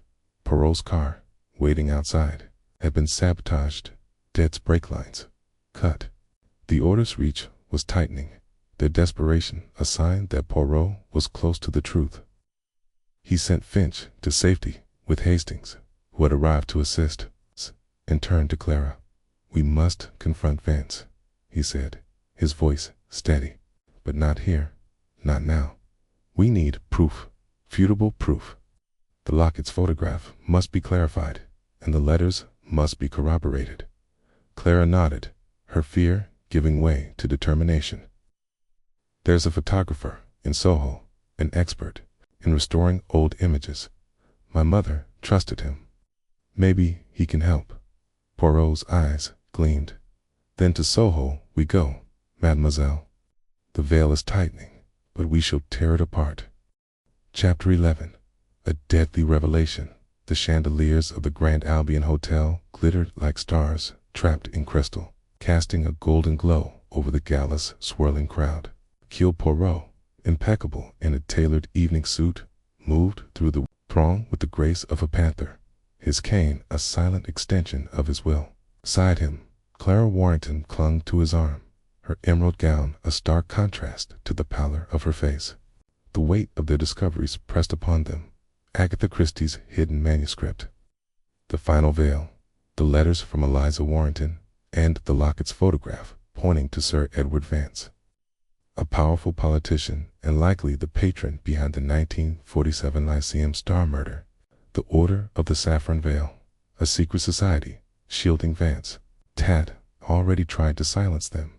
Their latest threat, cease your pursuit, where the girl dies, burning in Poirot's mind. The gala, a glittering affair hosted by London's elite to celebrate the arts. It's the perfect stage to confront Vance. Poirot had learned from the intruder's confession at Scotland Yard that Vance would attend. His presence, a magnet for the city's power brokers. The air was thick with perfume and cigar smoke, the chatter of lords and ladies mingling with the clink of champagne flutes. Poirot's eyes, sharp as a hawk's, scanned the room, noting the subtle glances and whispered exchanges that betrayed hidden alliances. "There," Clara whispered, nodding toward a tall man in a navy tuxedo, his silver hair catching the light.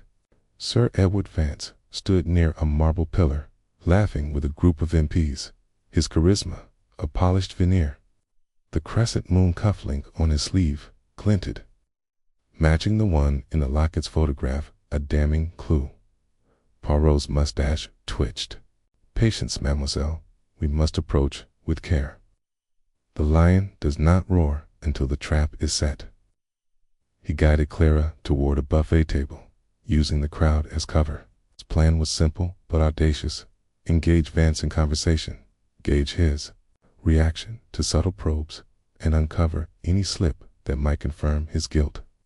The letters, safely hidden with Captain Hastings, detailed Christie's knowledge of the murderer whistleblower killed to protect the Order's secrets. The locket's photograph, though blurry, tied Vance to Eliza Warrington on that fatal night. But proof was elusive, and the Order's reach was long as they neared Vance. A woman in a sapphire gown intercepted them, her smile sharp as a blade. "Monsieur Poirot, what a delight," she said, her voice dripping with charm. "Lady Beatrice, Harrow, patroness of the arts, I've heard of your inquiries into literary curiosities." Poirot bowed, his eyes never leaving hers. "Lady Harrow, the pleasure is mine, okay, but a humble seeker of truth, drawn to the mysteries of the past." Her laugh was brittle. Truth can be a dangerous pursuit. Some stories are best left untold. Clara tensed, but Poirot's smile remained serene. "Yet stories, madame, have a way of demanding to be heard. Like those of the Lyceum Star, perhaps, in 1947. Lady Harrow's eyes flickered, a shadow of alarm passing over her face. "A quaint old theater. I'm sure it holds many tales, but none worth your time." Before Poirot could press further, Vance approached, his presence commanding silence. "Monsieur Poirot," he said, his voice smooth as velvet, "I have followed your exploits with interest. What brings you to our little gathering?" Poirot's gaze locked onto Vance's cufflink, its crescent moon gleaming. "Curiosity, Sir Edward, a manuscript by Madame Christie, the final veil. It speaks of a most intriguing event at the Lyceum Star, a murder disguised as an accident." Vance's smile didn't waver, but his eyes hardened. "Christie was a genius at fiction. I'm sure it's nothing more than a story." "Perhaps," Poirot said, his tone light but probing. "Yet it mentions a patron, a man of influence, in a society that guards his secrets. The Order of the Saffron Veil, I believe." The crowd seemed to hush, though the music played on. Vance's fingers tightened around his glass. "You've been reading too many novels, Poirot. Secret societies, murders, a tale rather theatrical." Clara, emboldened, spoke up. "My mother, Eliza Warrington, saw what happened that night. She paid for it with her life. And you were there, weren't you?" Vance's gaze flicked to Clara, a flash of recognition in his eyes. "I'm sorry for your loss, Miss Warrington, but I was merely a patron of the arts. The Lyceum was a favorite haunt, nothing more." Poirot noted the slight tremor in Vance's hand, the way his smile strained at the edges. The man was practiced, but not impervious. Before he could press further, a commotion erupted near the ballroom's entrance. An elderly man, stooped but spry, pushed through the crowd, his face weathered but alight with urgency. "Monsieur Poirot," he called, his voice cutting through the din. "A word, if you please." Poirot recognized him, Mr. Reginald Finch, retired journalist who had covered the Lyceum Star in the 1940s. Finch had been at the theater the night of the murder. His article about the accident, suppressed by unknown forces. Poirot had tracked him down days earlier, but Finch had been reluctant to speak. Now, his presence at the gala was no coincidence. "Mr. Finch," Poirot said, guiding him to a quiet alcove, Clara close behind. "You have chosen a most opportune moment to appear." Finch's hands shook as he pulled a crumpled paper from his coat. "I overheard you mention the Lyceum Star. I couldn't stay silent any longer. This," he thrust the paper at Poirot, "is the article they killed. I wrote it in 47, about the murder. They threatened my family, forced me to retract it." Poirot unfolded the paper, its ink faded but legible. The headline read, "Tragedy or Treachery? Lyceum Star Death Raises Questions." Article detailed the death of a whistleblower, Thomas Carver, stabbed during a performance. His death ruled an accident due to a prop knife. Finch's investigation had pointed to a cover-up, with witnesses silenced and evidence destroyed. A name stood out: Sir Edward Vance, a frequent guest at the theater, rumored to have ties to a secretive group. "This is most illuminating," Poirot said, his voice low. "Why bring it now?" Finch glanced nervously at the crowd. "I saw you with Vance. He's dangerous, Poirot." He ordered there, still active. I found something else, something I didn't dare publish. K. He handed Poirot a small metal disc, engraved with the same crescent moon symbol as Vance's cufflink. Found it in the theater's basement, years ago. There's the saffron veil. They're watching you. Clara's breath caught. They've been watching me too. Ever since Oxford. Poirot pocketed the disc, his mind racing.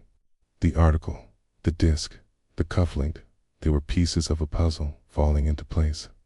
But before he could question Finch further, a sharp crack echoed through the ballroom. A chandelier swayed, its crystals tinkling ominously. The crowd gasped, and Poirot's eyes darted upward, spotting a severed cable. Someone had tampered with it. "Clara, down," he shouted, pulling her to the floor as the chandelier crashed, sending glass shards flying. Screams filled the air, and in the chaos, Poirot saw Vance slip through a side door, his face unreadable. Finch, shaken but unharmed, whispered, "They'll do anything to stop you." Poirot helped Clara to her feet, his resolve unshaken. "Then we shall be faster. Mademoiselle, Mr. Finch, you will come with us. Your testimony is vital." They hurried to a private room, where Poirot examined the disc under a lamp. Its edges were etched with tiny numbers 4712 LSB, V matching the code from Clara's locket. "This is no coincidence," he said. "The order marks their own, and this disc ties Vance to the crime." As they planned their next move, a hotel staff member knocked, delivering a message. Poirot's car, waiting outside, had been sabotaged, dead brake lines cut. The order's reach was tightening, their desperation a sign that Poirot was close to the truth. He sent Finch to safety with Hastings, who had arrived to assist, and turned to Clara. "We must confront Vance," he said, his voice steady. "But not here, not now. We need proof, futable proof. The locket's photograph must be clarified, and the letters must be corroborated." Clara nodded, her fear giving way to determination. "There's a photographer in Soho, an expert in restoring old images. My mother trusted him. Maybe he can help." Poirot's eyes gleamed. "Then to Soho we go, mademoiselle. The veil is tightening, but we shall tear it apart." Chapter 12. The manuscript's truth of fog clung to London streets like a shroud, muffling the clatter of hooves and the distant rumble of motor cars as Hercule Poirot and Clara Warrington hurried through the labyrinthine alleys of Soho. The night was heavy with the scent of rain and coal smoke, and the weight of their discoveries pressed upon them. Agatha Christie's hidden manuscript. The final veil had revealed a 1947 murder at the Lyceum Star Theater, orchestrated by Sir Edward Vance, a powerful politician shielded by the order of the saffron veil, the locket Clara wore, containing a photograph of her mother, Eliza Warrington, and the elusive patron had been clarified by a Soho photographer, confirming Vance's presence at the crime. A retired journalist's suppressed article, a crescent moon cufflink, and a metal disc etched with a code had tightened the noose around Vance. But the order's sabotage of Poirot's car at the Grand Albion Gala was a stark warning. They would kill to keep their secrets buried. Poirot's polished shoes clicked against the cobblestones, his cane a silent ally as he guided Clara toward a safe house, a nondescript flat above a tailor shop, arranged by Captain Hastings. The manuscript, letters from Christie to Eliza, and the locket were secured in Poirot's satchel. Their contents, a map to a conspiracy that had cost lives and haunted Christie's legacy. His mind, a machine of precision, churned through the clues, the blood-stained prop knife, the blackmail ledger, the coded ticket stub. And now the photograph, its restored image revealing Vance's sharp features and that damning cufflink. The manuscript's truth was clear, but proving it to the world required more than Cluzet, demanded a masterstroke. Inside the flat, the air was stale, the furniture worn but sturdy, Hastings awaited them, his rugged face etched with worry. "Poirot, you're stirring a viper's nest," he said, pouring tea from a chipped pot. "Scotland Yard's buzzing about that intruder from the hotel, but he's not talking. And Vancy's untouchable, with half the government in his pocket." Poirot's mustache twitched as he set the satchel on a table. "Dunchable, mon ami. No one is beyond the reach of truth. The manuscript, it is our weapon. We must decode its final secrets and lay bare the order's crimes." Clara, her auburn hair loose from the night's chaos, opened the locket, the photograph glinting under a flickering lamp. "This is him," she said, her voice steady despite her fear. "Sir Edward Vance. My mother saw him kill that man Thomas Carver, the whistleblower." "Why didn't she go to the police?" Poirot spread the final veil across the table, its pages yellowed but vivid. "Your mother, mademoiselle, was silenced by fear. The order's power was vast, and Madame Christie, knowing this, wove the truth into fiction to protect her. But now we shall unravel it." He turned to the manuscript's third chapter, where Christie's prose shifted from narrative to a coded confession. The text described a performance at the Lyceum Star, where Carver, a civil servant, was stabbed during a staged duel, the prop knife swapped for a real one. Akina, believing it part of the play, applauded as Carver bled out.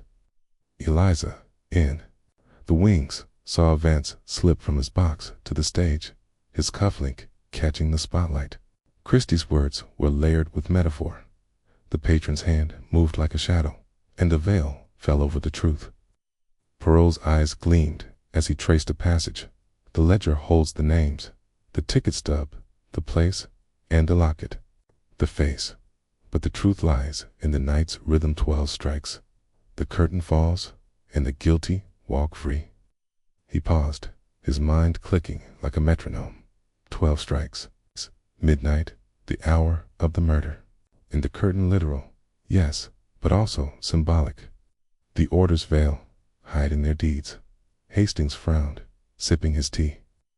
"You're saying Christie embedded the whole blasted conspiracy in this story? Names, dates, the lot." "Precisement," Poirot said. "But we must map it to reality. The victim, Thomas Carver, was a whistleblower exposing corruption, bribes, paps within the order. The ledger we found lists payments to silence witnesses, including Eliza. The ticket stub, coded with 4712 LSBV, marks the date and place. 1947, December, Lyceum Star, and the order's initials.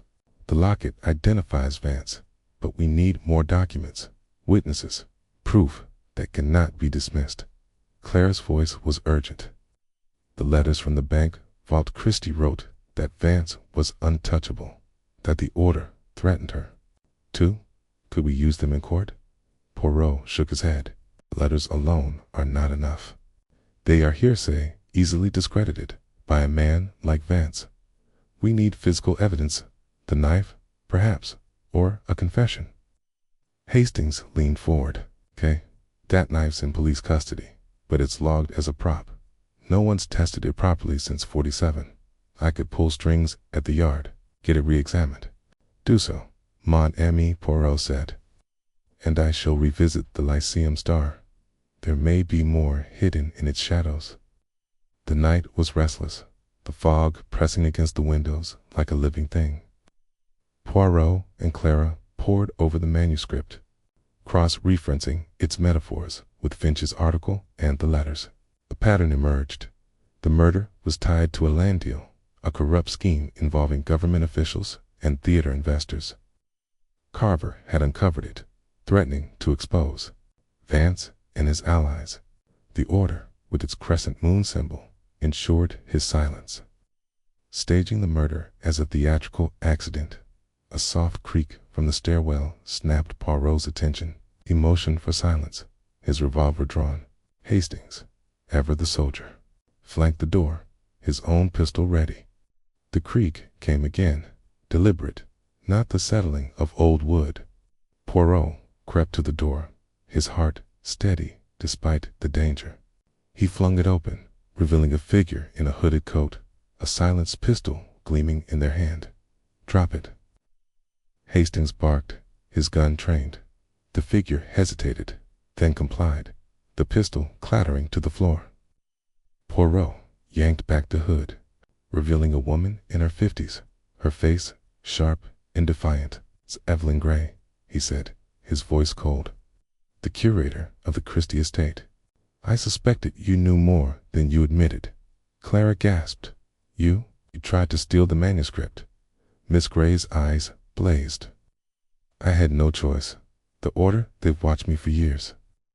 They ordered me to destroy the final veil, to keep Agatha's legacy clean."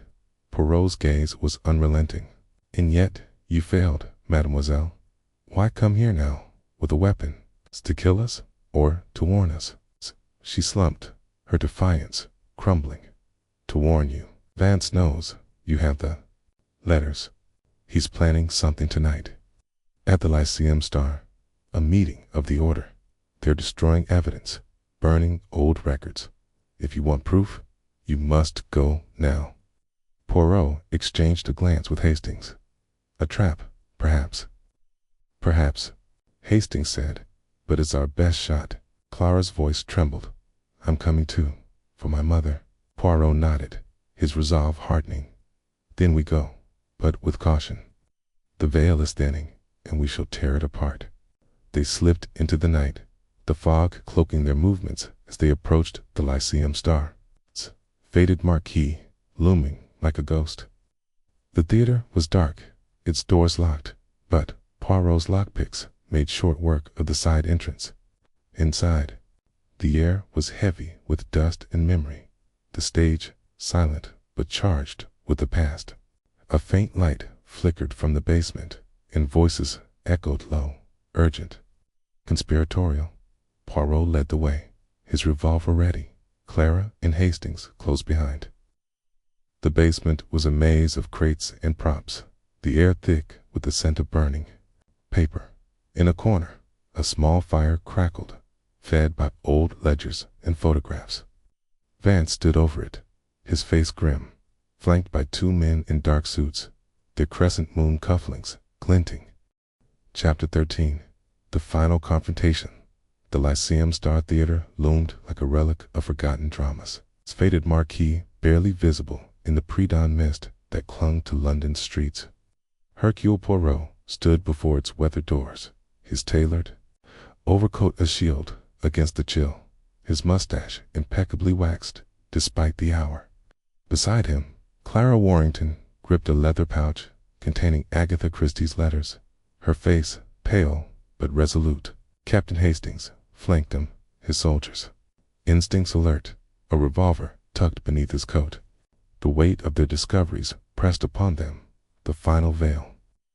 Christie's hidden manuscript had exposed a 1947 murder orchestrated by Sir Edward Vance, a powerful politician shielded by the secretive order of the Saffron Veil.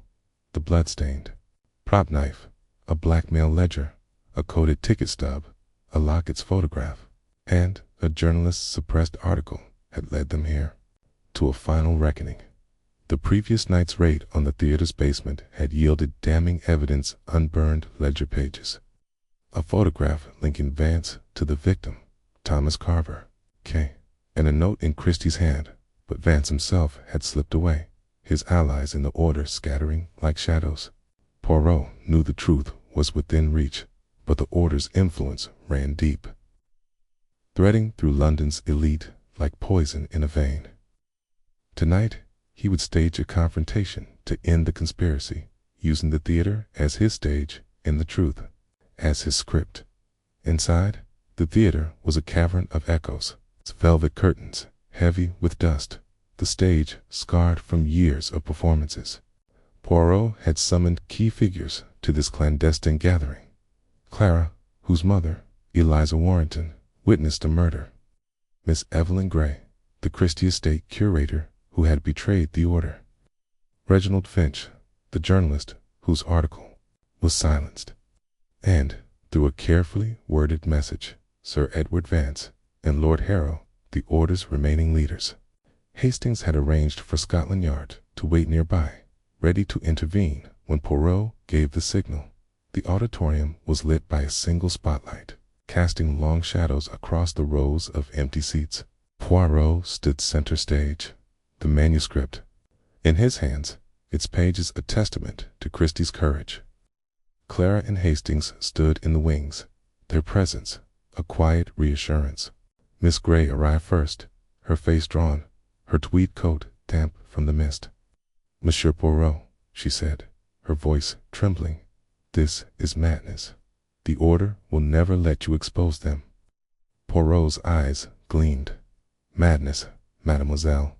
Nan, it is method. The truth, it demands to be heard, and tonight we shall give it a voice." Finch followed, clutching his old article, his stooped frame vibrating with nervous energy. "I hope you know what you're doing, Poirot. Vance and Harrow there, not men to cross lightly." "Nor am I, Monsieur Finch," Poirot replied, his voice calm but steely. "The little gray cells, they do not falter." The auditorium doors creaked open, and Sir Edward Vance strode in, silver hair catching the spotlight, his crescent moon cuffling, glinting. Lord Harrow followed, his aristocratic bearing marred by a flicker of unease. Two men in dark suits trailed them, their eyes scanning the Shadow's order enforcers. "No doubt, Poirot," Vance said, his voice smooth but edged with menace. "You've caused quite a stir, calling us here, in this relic of a theater. What do you hope to achieve?" Poirot gestured to the manuscript. "The truth, Sir Edward. This manuscript, the final veil, written by Madame Agatha Christie, reveals your crime. The murder of Thomas Carver, a whistleblower who threatened your corrupt empire, stabbed him on this very stage, disguised as a theatrical accident, and the Order of the Saffron Veil ensured silence." Vance's laugh was cold. "A story, Poirot, a fiction, from a novelist. You have no proof."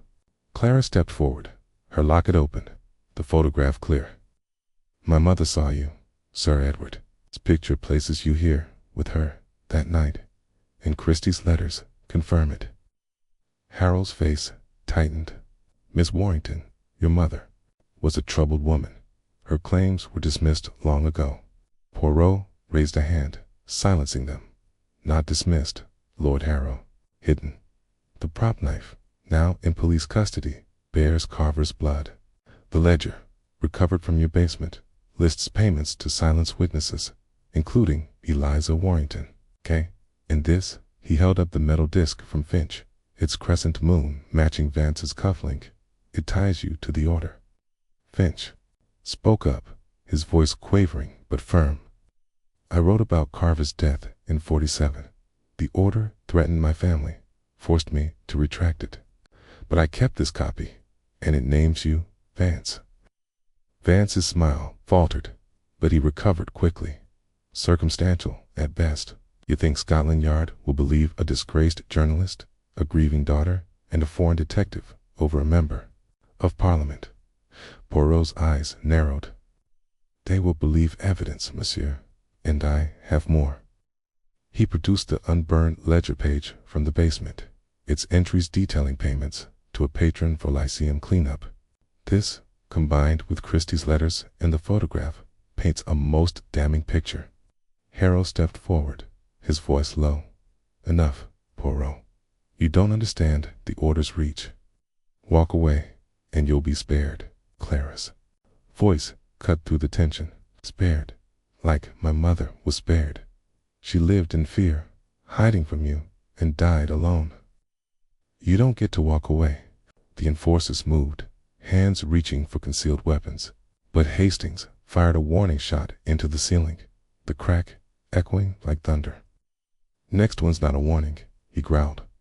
Poirot seized the moment, his voice rising. "You cannot silence the truth, messieurs. The order's veil is torn.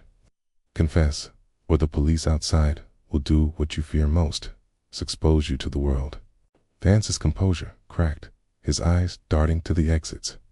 "You're bluffing, Poirot. The Yard won't touch me. Then let us test that, Poirot said, nodding to Hastings, who signaled through a concealed radio. Sirens wailed outside, growing louder.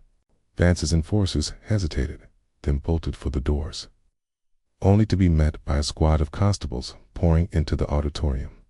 Harrow, cornered, turned on Vance. "You said this was handled. You swore the manuscript was destroyed." Vance's face twisted with rage. "It was supposed to be. Gray failed us." Miss Gray, trembling, stepped into the spotlight. "I couldn't destroy it. Agatha trusted me to protect her legacy, but I couldn't let her truth die. I told Poirot about your meeting last night. I'm done hiding." Vance lunged for her, but Hastings tackled him, pinning him to the floor. Poirot stood over them, his voice calm but unyielding. "The game is over, Sir Edward. Thomas Carver's murder, the Order's corruption. Your role as the patronate is all exposed.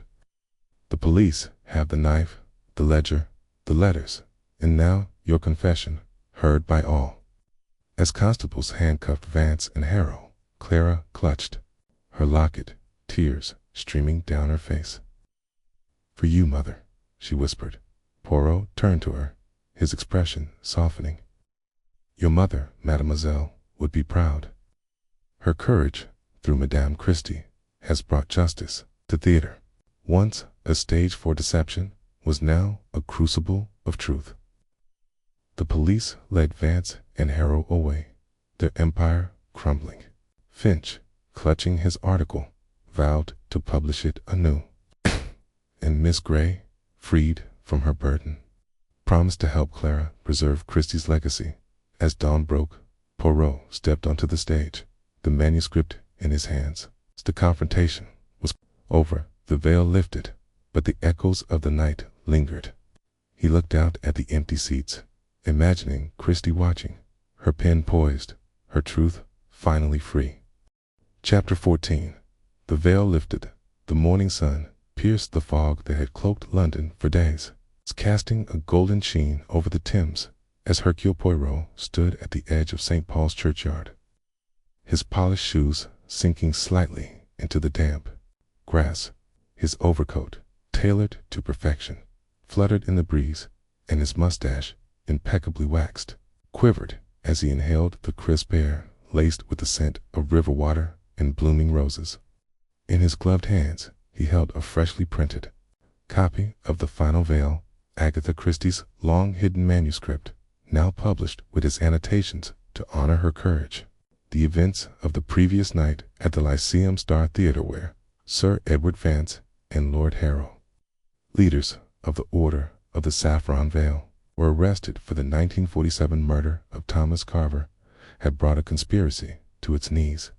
Yet, for Poirot, the final act was not the confrontation, but the restoration of truth. Clara Warrington stood beside him, her auburn hair catching the sunlight, her face softened by a peace she hadn't known since childhood. The locket at her throat, once a symbol of her mother Eliza's fear, now gleamed as a badge of justice. The manuscript, the blood-stained prop knife, the blackmail ledger, the coded ticket stub, the locket's photograph, and Reginald Finch's suppressed article had unraveled a web of corruption woven by the Order, a secret society that had silenced a whistleblower and haunted Christie's legacy. Miss Evelyn Gray, the Christie estate curator, had played her part, her betrayal of the Order tipping the scales. Now, with Vance and Harrow in custody, the truth was free. But Poirot knew the wounds of the past required one final gesture to heal. They had come to St. Mary's Church, where Christie's memorial stone lay, a quiet tribute to the authoress who had crafted Poirot himself. Clara carried a bouquet of white lilies, their petals trembling in the breeze. "This feels right," she said, her voice soft but steady. "My mother loved her books. She'd want to be here to thank her." Roe nodded, his eyes tracing the stone's inscription. Agatha Christie, 1890 to 1976. Her words live forever. Madame Christie, she was a guardian of secrets, mademoiselle. Not to conceal, but to preserve. The final veil was her gift to the future, and we have honored it. The journey to this moment had been arduous. After the theater confrontation, Poirot had worked through the night with Scotland Yard, ensuring the evidence was catalogued. The knife, now confirmed to bear Carver's blood. The ledger, detailing payments to silence witnesses. Kara Petty's letters, corroborating Eliza's account of the murder. Finch's article, republished in the Times that morning, had sparked a public outcry, with headlines screaming of corruption among the elite. Vance and Harrow faced trial, their influence shattered, and the Order's remaining members were scrambling to distance themselves. Their crescent moon symbols no longer a shield, but Poirot's task was not merely to expose the guilty, it was to restore what had been lost. He had overseen the publication of the final veil, working with a small press to include his notes, which clarified the manuscript's coded references to real events. The book, released that day, was already selling out, its pages a testament to Christie's brilliance and bravery. Clara, too, had found purpose, planning a memorial for her mother to honor her sacrifice. They knelt at the stone, Clara placing the lilies gently. "I wish I'd known her better," she said, her voice catching. She was so afraid, always running. But she kept that locket, that truth, for me. Rose's gaze softened. "Your mother, mademoiselle, was a hero in her silence. She trusted Madame Christie to carry her story, and you, in your courage, have completed it." A shadow fell across the stone, and Poirot turned to see Reginald Finch approaching, his stooped frame lighter now, as if unburdened. "Monsieur Poirot," he said, clutching a copy of the Times. "It's done. My article's out, and the public's demanding answers. You've turned the tide." Poirot inclined his head. It is not I, Monsieur Finch, but the truth. Your words, suppressed for decades, have found their voice." Finch smiled, a rare warmth in his weathered face. "I thought I'd never see this day. But there's something else you should know. I dug into the Order's records, what little the police seized. There's talk of a final ledger, hidden somewhere in London. It might name others, higher up." Poirot's eyes narrowed, but he shook his head. "The ledger, it may exist, but our task is complete. The murder is exposed, the guilty are in chains, and Madame Christie's truth is free. Let others chase shadows now." Clara looked at him, surprised. "You're not going after it?" Poirot's smile was faint but resolute. "The little gray cells, they have done their work. Justice is served, and you, mademoiselle, have a life to live. The past, it must not chain you forever." I left the churchyard, the sun climbing higher, its rays cutting through the last wisps of fog. Rose's thoughts turned to Whitehaven. Mansions, his sanctuary, where a cup of tisane and a quiet evening awaited. But first, he had one final stop. He and Clara took a taxi to the Christie estate, where Miss Grey awaited, her role in the affair now public. The manor, once a vault of secrets, felt lighter, its halls bathed in sunlight streaming through tall windows. Miss Grey met them in the library, her face lined but calm. "Monsieur Poirot," she said, "I've resigned as curator. The estate deserves someone untainted by the Order's shadow. But I've ensured the final veil will be displayed here with your annotations." Poirot bowed. "A fitting tribute, mademoiselle. You have redeemed your part in this." Clara stepped forward, offering a small photograph of her mother. "For the exhibit," she said, "so people know who she was." Miss Grey took it, her eyes glistening. "She'll be remembered, Miss Warrington, as will Agatha's courage." As they left the estate, Poirot paused at the gates, looking back at the ivy-clad walls. "Madame Christie," he murmured, "you have given me a puzzle, worthy of your genius. Mercy." Back at Whitehaven Mansions, Poirot settled at his desk, the manuscript's published copy open before him. He read the final passage, where Christie wrote, "The veil falls, but the truth endures. Let it find the light, for only then is justice done. He closed the book, his heart light. The order was broken, Clara was free, and Christie's legacy was secure.